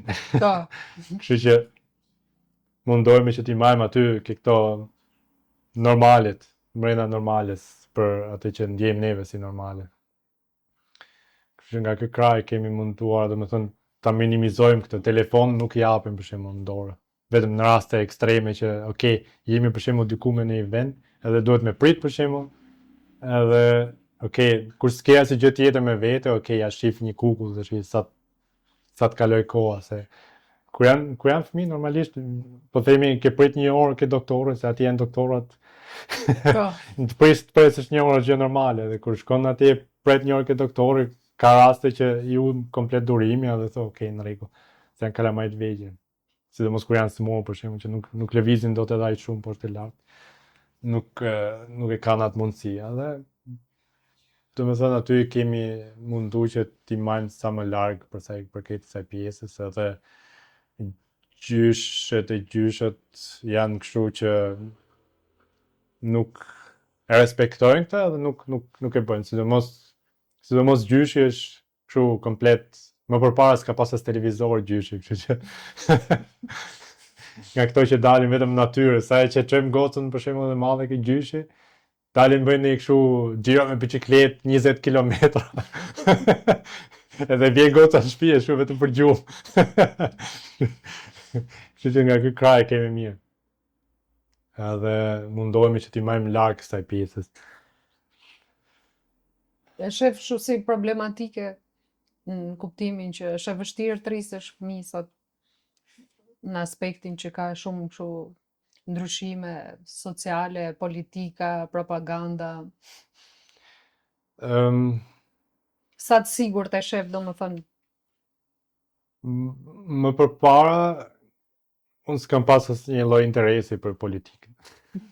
Ta them kështu troç fare, se më ka interesuar ndonjëherë, dhe këto ngjarjet e mëdha politike dilnin nëpër lajme, kështu që i merrja vesh. Ngjarjet e vogla ose këto gjërat e vogla që s'kishin interes të madh se më interesonin. Kurse tash normalisht kur je me fëmijë, sidomos kur je papa, është instinkti duhet ta mbroj fëmijën nga rreziqet e jashtme. Dhe normalisht vjen edhe pjesa që okay, do shoh edhe herë si shkon politika, si që shtek, edhe si shteti propagandës, se tash është përhap jashtëzakonisht shumë këto propagandat nga të gjitha drejtimet e mundshme, edhe si thosh është prindi e ka për mendimin tim paktën për detyrë që ta përgatisi fëmijën për atë që do vi, domethënë ta mbroje, po edhe ta përgatisi që kur vi njëri për shembull thotë, jo, kjo që thotë është gabim, ta di fëmia çfarë është e mirë, çfarë është e keqe, të paktën këtë ndryshim ta di ta bëjë. Pastaj edhe këto pjesët pastaj që nuk i kontrollon dot, për arsye se janë disa gjëra që ti nxjerrin nëpër shkollë për shembull. Edhe që nga i farë drejtimi janë edhe normale. Domethënë nuk shkon dot ke shkolla që ti thosh ti shiko mos ma trego këtë fëmijës tim se kështu, dhe ato bëjnë shablon. Për shembull konkret, çfarë nxjerrin aty edhe vjen e zem vajza jote e thotë që pash këtë gjë, këtë fenomen në shkollë. Si do i përqasesh ose do i këshillosh?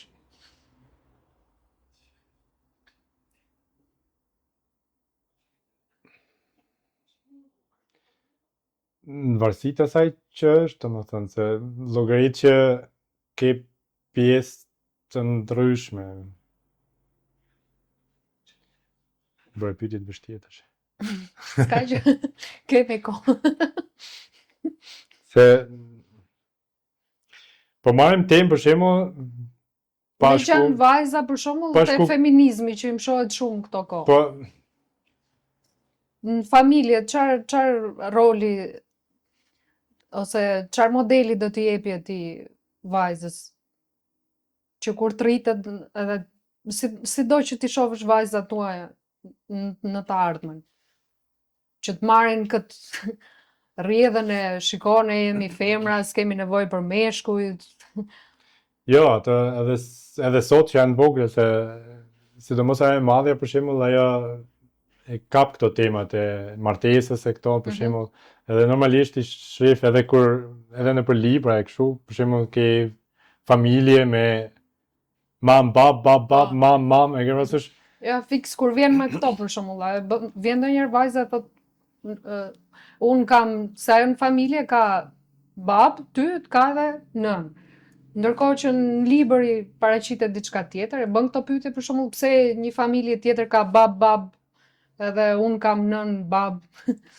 Psen është zdi as vetë ta për shkruaj psen. Po mundohem që t'i them për shembull, okay, ke bab, mam, nuk dalin kalamaj nga bab, mam. Qofse do të bësh kalamaj, për shembull, se tash nuk e shpjegon dot gjitha, se janë kalamaj të vegjël. Kështu që nëse ti ke qef, se ajo është shef për shembull, okay, shef babën, shef mamën, shef veten e vet, shef motrën për shembull, edhe thotë okay, familje, e kupton?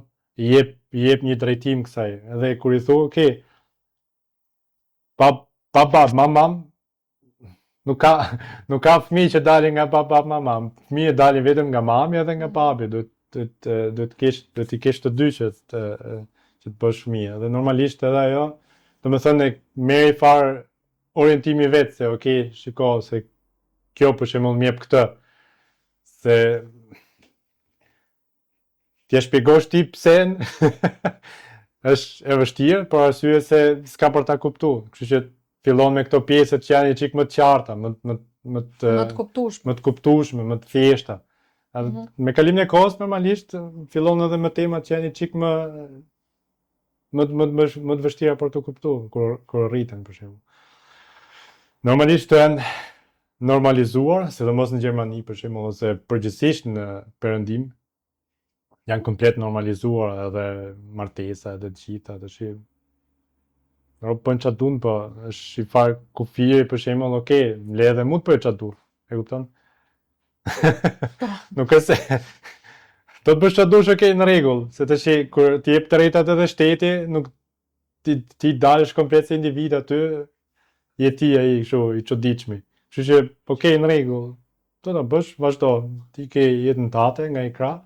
Po më le edhe mu që të jetoj jetën time, më le edhe mu që ta edukoj fëmijën tim, ashtu siç tu unë ta edukoj fëmijën tim. Se tash okay, në rregull, ke shkollën, se këta për shembull në Gjermani kanë atë etikën, siç kemi pas neve edukatën qytetare, këta kanë etikën, po etika futet tek shumë tema, përfshi për shembull edhe edukatën seksuale, edhe në mosha që më të vogla. Më pëlqen kjo për shembull, okay, në rregull. Në çfarë moshe futet e? Po fillojnë me tema të thjeshta që në klasë parë për shembull, e kupton? Domethënë ato janë pjesë që janë shumë të ndjeshme që okay, e ke parasysh fëmia e pyet në shtëpi, edhe në shtëpi me një përgjigje, po jo tash e ke parasysh vjen nga shkolla direkt me temë kështu që çfarë bën mashkulli, çfarë bën femra, e ke parasysh. Është pak e tepruar për moshën. Për mendimin tim, po, për gjermanët është okay, se si duket e kanë mësuar që më përpara, e kupton, është ka i farë normalizimi, edhe se tësh detyra ime tash në këtë pikë nuk është më që them okay, s'do mësosh atë që ke shkolla, se edhe ajo për shembull është pa lidhje, nuk e pengon dot se do vi ke shkolla, e kupton? Detyra ime është që t'ja shpjegoj kur të vi në shtëpi, e kupton? Që t'ja shpjegoj me farë mënyre që ato kuptojë, edhe me farë mënyre që t'i jap të di se qa është e drejt, edhe qa është jo e drejt. Jo e gabuar, se është edhe ajo çështje që okay, e gabuar, jo e drejt, edhe e gabuar janë dy gjëra të ndryshme, për arsye se kur i thosh e gabuar, kanë atë se thosh interesin, se në fëmijësh, është ajo dija e fëmijës. Edhe neve kur kemi qenë të vegjël, kur na thoshin ose më sakt adoleshent edhe kështu, kur na thoshin mos shko ke kafja, çfarë bëheshim ne, shkoshim ke kafja. Kështu që paga shumë i njëjti muhabetash. Kështu që duhet një farë balancë ke pjesë që politike, po them, që ta kapësh nga krahu i duhur, dhe jo ta kapësh nga krahu i gabuar, që kur t'ja shpjegosh ti, ta marri mrapsh, edhe të ta marri kështu sikur po mundohesh ta mësosh keq. Se siç the ti, feminizmi është kjo pjesë që okay, edhe përgjithsisht meshkujt janë ata që janë edhe më konservative, dhe shohim edhe sot për shembull në gjitha këto statistika. Po, fiks në për statistika për shembull që përgjithsisht meshkujt janë ata që janë më konservative dhe femrat janë ato që janë më liberale. Edhe është kjo pjesa e feminizmit që ti që i japin femrave të besojnë, sikur feminizmi, sidomos ky feminizmi modern që merr thjesht një drejtim politik. Më shumë është si luftë kundër meshkujve se sa si fitim të drejtave. Edhe është thjesht një drejtim politik, për shembull, edhe pjesa e ngjyrës lëkurës, edhe pjesa e ku dëgjon këto drejtimi seksual, edhe pjesa e që këto propagandat standarde, domethënë, edhe këta janë pjesë, domethënë që se tu çat kesh kështu që janë kështu, sidomos nga krau i majt, nga krau politik i majt, është edhe feminizmi aty mbrenda. Domethënë feminizmi i merr ato edhe i përdor. Edhe ka rrit me i farë pike që feminizmi edhe femrat i mohon të drejtën, qofse bëhet një trans femër nga krau tjetër. Edhe, domethënë kolidim komplet, edhe domethënë edhe ato femrat që kanë bashkëme përpara feministe, thonë të shprit një sekond më vlla. Se sikur s'ka kuptim kjo.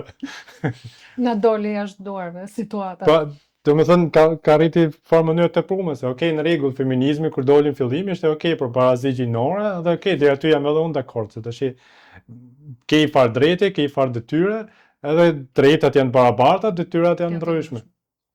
Se normalisht siç e shef për shembull në për këto lindjen e mesme, kështu që marrin nga 70 gra edhe i lejnë aty të jetojnë si qenë, po themi kështu, edhe ajo është abuzim, nuk është gjë normale, edhe ajo normal, ato nuk e tum, as diskutohet. Po edhe krau tjetër pastaj që me këtë degenerimin komplet, edhe ajo është komplet e gabuar për mendimin tim, kështu që edhe drejta detyra e prindit, sidomos e babait, është ajo pjesa që ke kufi, edhe po e kalove këtë kufirin, ke pjesët negative.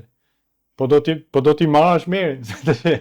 Vjen një farë kohë, nuk e pengon dot më, sidomos vjen pjesa për shembull e adoleshencës, vjen një farë kohë që ato ikën mami, ikën babi më lart. S'ke ku shkon, ajo është e natyrshme, po themi.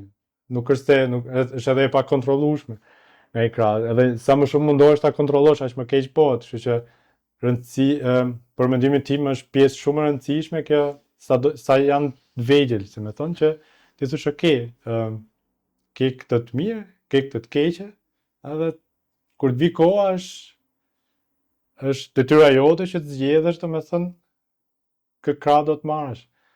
Se si thash me dhunë,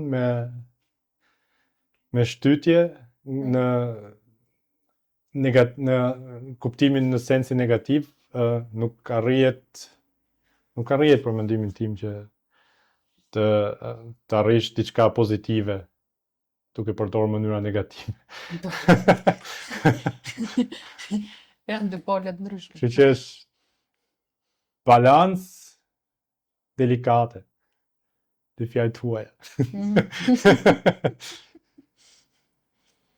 Okej, kisha një pyetje të rëndësishme. Përmend edhe në fillim që je besimtar në Zot, edhe mundohesh atje që të ruash praktikat. Çfarë roli ka Zoti në jetën tënde?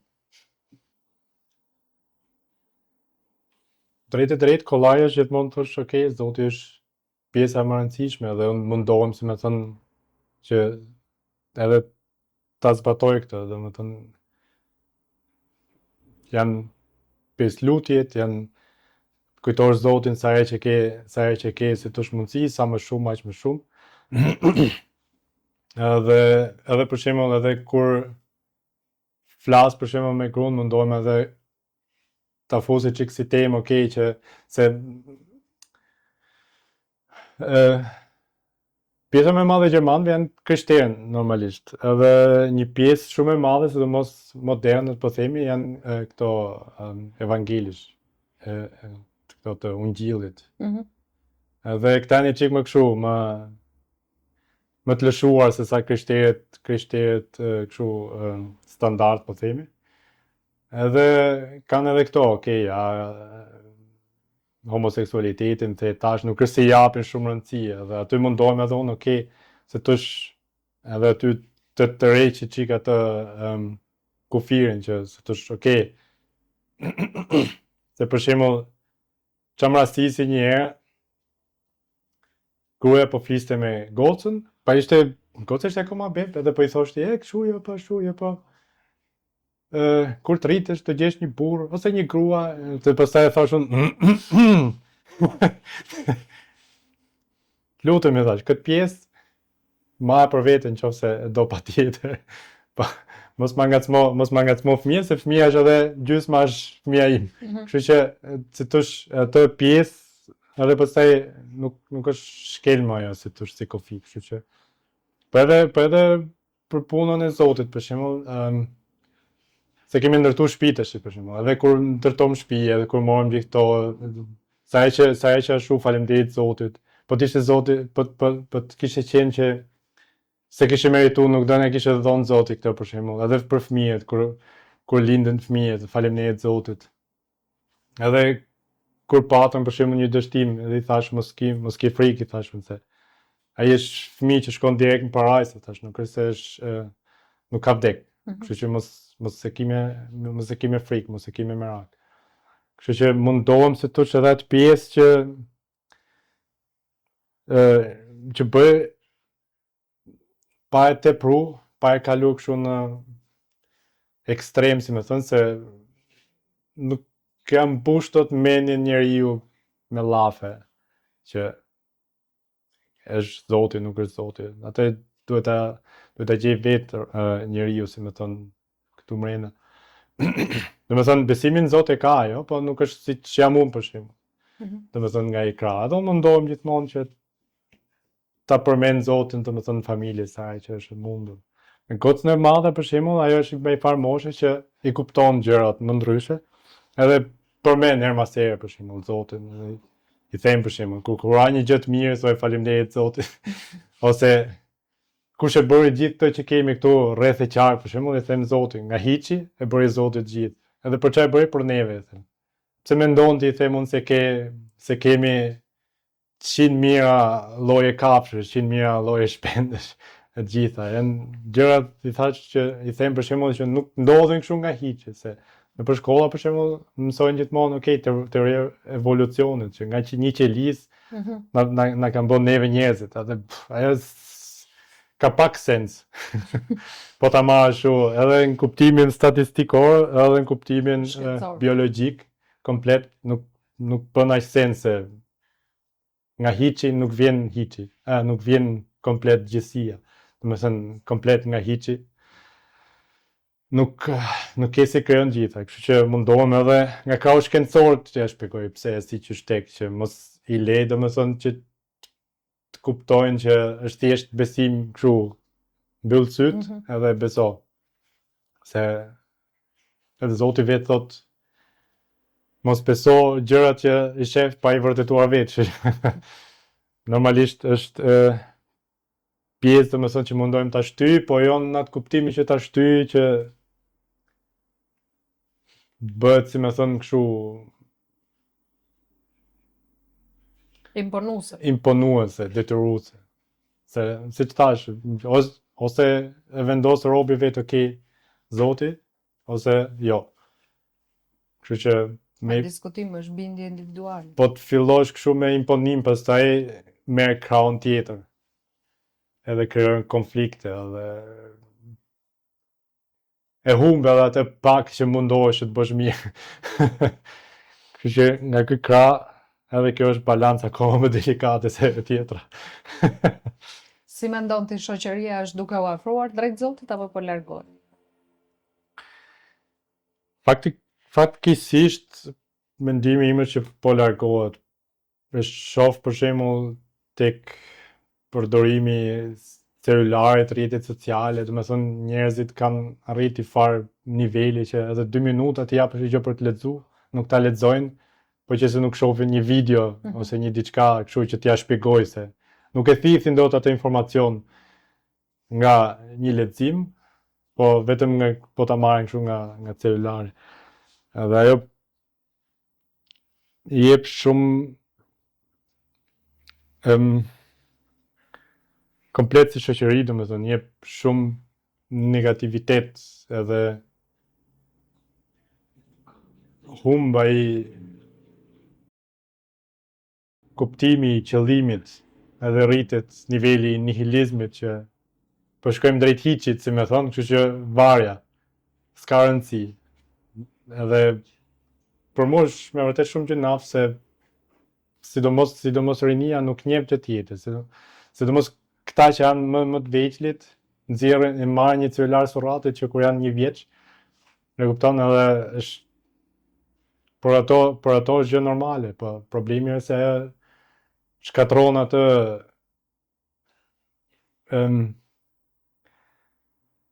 vëmendjen, po përveç se shkatron vëmendjen të motivon komplet, sepse ajo kënaqësia, ajo dopamina që të vjen nga celulari, nga ato videot 10 sekondëshe, nga ato video 10 sekondshme, nuk e merr dot kështu për 10 sekonda në jetën reale.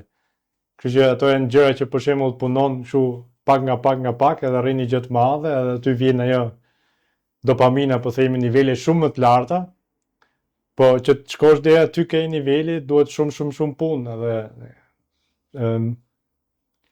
kjo puna e celularit, këto TikToket, këto Instagram, ku digjon, këto ta prishin komplet atë sistemin e shpërblimit që kemi në tru, edhe normalisht në vend që përqendrohesh për të arrit një qëllim të madh, por të mirë, mundohesh që ta marrësh shkurt, po jo të mirë. Edhe për mendimin tim normalisht se zgjedhësh për shembull rrugën e Zotit nuk është kollaj, është pjesë e vështirë, se normalisht është komplet mënyra e jetesës, si jeton, si i bën zgjedhjet, si mendon, si vepron. Edhe është e vështirë, nuk mund të ush në të njëjtën kohë Zotin, edhe të kesh këto qefet karnale. Si me thënë që edhe Zoti t'ja bë shefin, po edhe trupi t'ja bë shefin, nuk punon ajo, do me thënë, ka gjëra që e bëjnë shpirtit dhe trupit një po edhe se të shpirtit po edhe trupit, si me thënë, se ke normalisht po themi një shembull banal tash, seksi. Seksi mund ta kesh se tush jashtë martese, qef, ohoho. Po edhe mund ta kesh edhe brenda martese. Edhe qef, ohoho. Është ideja që për të arritur deri këtu ke ky krau, do presësh më shumë kohë. Edhe do mundohesh më shumë, se normalisht që njofësh një njeri që të rrish deri ke martesa, do shumë kohë, do përkushtim, do kohë që të kalosh bashkë edhe të njifesh. Edhe normalisht këtë shumë njerëz sot e menjadojnë komplet dhe vazhdojnë nga ky krau tjetër, po normalisht ajo t'jep atë të dopamines, edhe po nga krau tjetër t'jep edhe probleme tjera, domethënë probleme me afrimitetin, sidomos edhe konsumi ekstrem i pornografisë, edhe ajo është domethënë i keq, se ke atë problemin e afrimitetit, ke atë thjesht të ke qef, ohoho, po ai mirë pafshim pastaj, e ke parasysh? Edhe ajo është pjesë që me kalimin e kohës, siç e kemi pa, domethënë arrin në një lloj degenerimi social. Edhe nuk është se është herë e parë që ndodh në histori, se pjesa më e madhe e njerëzve thonë, ja, jemi njerëz moderneve, më përpara s'kan qenë kështu. komplet rrena se njerëzit s'msojnë nga historia, edhe nuk e dinë që historia gjithmonë vjen e përsëritet. Edhe ky kuptimi i këtij qepit shpejt është i shkurtër, nuk është i Kanë gjatë. ekzistuar gjithmonë. Po edhe është i shkurtër, domethënë. Atë mbaron punën aty, ai miropafshim edhe vjen një farë kohë, pastaj nuk di më as se kush je. Se tash ke qenë me aq shumë njerëz sa që kush jam unë? Edhe normalisht sa vjen rritet ajo ai Shliku. po bëshliku, demotivimi, nuk t'jep kënaqësi, një gjë që themi që është më e thjeshtë, po që t'jep më shumë përmbushje? Po mundohesh që të kalosh në një stat më të lartë nga ky krau tjetër, po që t'jep po themi banal komplet që sa shkon e vjen më në degenerim, nuk është se t'jep një gjë më të mirë ajo. Edhe nga krau tjetër, le për shembull mas dore një të ardhme që mund të kesh me familje, mund të kesh me fëmijë, gjitha këto që i rrit, i bën, në the thash, ose me shoqëri të ngushtë, me njerëz që pastaj që i ke si familje. Edhe Me pak fjalë kanë humbur vlerat bazë. po, kanë humbur vlerat bazë edhe nuk e di, është gjithmonë ajo pjesa e sidomos nga kraji i feminizmit, është gjithmonë ajo pjesa e patriarkatit. Që ato mundohen gjithmonë ta hedhin poshtë, po është prap siç e shohim për shembull nëpër jetën moderne, familjet që kanë problemet më të mëdha janë familje që s'kan prindin bab. Domethënë fëmia Kanë figurën e po, nuk e kanë një figurë, domethënë që e para është ajo marrëdhënie midis dy prindërve, midis mamit dhe babit, për shembull kur je çun i ri, si sillen me një grua ose me seksin tjetër, edhe kur je gocë e vogël, si preson që do sillet një burr me mua kur të rriten, domethënë që okay, do i pranoj të gjitha, të mira të këqija, apo do të di se çfarë do zgjedh. E kupton? Edhe këto familje që janë si të thyra, që nuk e kanë një prind, sidomos pjesa më e madhe normalisht është gjithmonë ajo që mungon babai, ose mungon se s'ka qenë herë, ose mungon se është prej divorcit, edhe divorcet janë bërë gjëna normale. Edhe normalisht edhe fëmijët që dalin nga këto marrëdhënie janë pjesën më të madhe edhe vetë të pa kompletuar, si më thënë, nuk i kanë shumë krah në pjesën si thosh zhvillimit social o emocional, nuk i kanë këto mbështetje, këto dije, po themi. sepse nuk i kanë parë si modele konkrete. Fiks. Një pyetje të fundit. Çfarë mesazhi do jepe për shoqërinë? Në përgjithësi, po flasim. Jo vetëm në Shqipëri, globalisht. Unë s'kam qenë një lafolog i madh, me të drejtën. Jo, s'po them lafolog, thjesht mesazh në kuptimin çfarë do doje ti që të shifje në shoqëri aktualisht. Qa do doja unë? Apo qa mesazhi, se të shenë edhe dy gjëra të ndryshme. Se të shenë mesazh mund t'japësh një mesazh përgjithshëm, edhe ai që duam për shembull është një diçka tjetër, po themi. Mesazhi përgjithshëm. Do doja që ti lidhe bashk. Mesazhi Se përgjithshëm. normalisht mesazhin e jep nga ajo çfarë ti je i formuar e çfarë do ti të shohësh në shoqëri kryesisht. Mesazhi përgjithshëm do ishte mundo të gjesh vlerat e mira tek gjërat që shef. Domethënë vlera si vlerë që edhe ti përvetësosh si njeri. Se mund të thush për shembull mos më pyeti me kleçka mu. Pyetja e thjeshtë është e thjeshtë. Pyetje e thjeshtë është ajo se tash kam përgjegjësi të madhe. Thuaj atë që ndjen kaq. Jo, për mendimin tim ka shumë të bëjë, domethënë vlera si njeri, me pas një vlerë, po jo në kuptimin e vlerës që ç'a sjell ti, po më sakt çfarë mund të marrësh, çfarë mund të japësh ti në shoqëri, që të kesh një farë vendi, një farë belonging. Përkatësie. Po edhe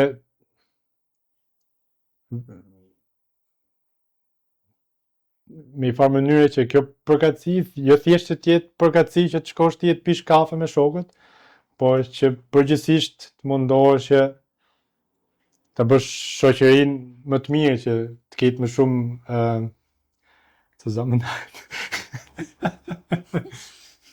më shumë bashkësi, më shumë se kur përkujdesesh për njerëzit, kur ke një farë bashkësie, kur ke një farë mbështetje,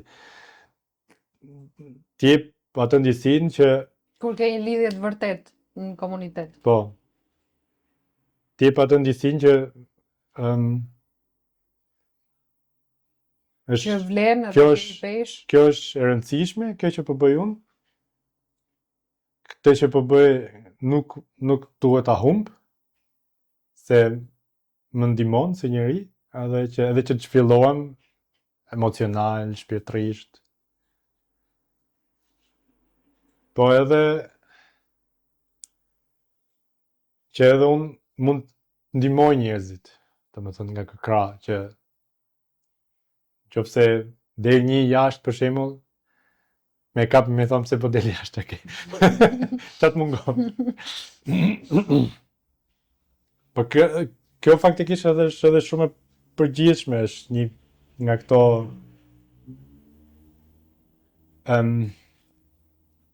të përgjigje tipike, siç janë miset që që ne nuk dua paqen e botës. Kështu që është edhe çik kështu si klishe. Si qëllim atë. Ne duam diskutimet tona gjithmonë të nxjerrim vetëm gjëra që ndjen realisht e të sinqerta, jo kështu. Jo pa rrulla. Po është edhe shumë pak a shumë si klishe faktikisht. Edhe pse po mundohem që ta shoh kur e mendoj kështu thellë, është çik kështu si zdolcinata. Po nëse të jepja një këshill, është thjesht ktheu ke Zoti. Se janë shumë gjëra, edhe nëse merr si shembull, s'po themi tash patjetër musliman, edhe nëse merr për shembull edhe krishterë. Edhe ata për shembull kanë ato pjesët e mira që thotë ke një dy tre gjëra, janë po themi shembulli më konkret, për shembull këto urdhëresat e Mojsiut. Janë tipike. Mos vrit, mos bëj keq, bëj mirë. Kështu që edhe këto janë gjëra që janë të rëndësishme, që njerëzit i kanë humbur, dhe më shumë është ajo pjesa e unë kam rëndësi. Ky unë i madh. Sa vjen e rritet, edhe vjen keq faktikisht se s'ka qenë më përpara kaq keq. Edhe kur jemi rrit neve, ka qenë gjithmonë ajo, kemi pas pak, për edhe të pak që kishim mundoheshim që ta ndanim me tjerët. Neve lushim për shembull, nuk e di, 20 kalamaj me i top me vrim, po top ishte. Kurse tash ka secili nga i top në vete, asnjë s'lu bashk.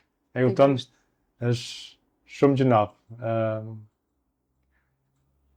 Edhe këto janë gjëra që si thosh, sa më lart shkosh nga Zoti, aq më afër shkon nga këto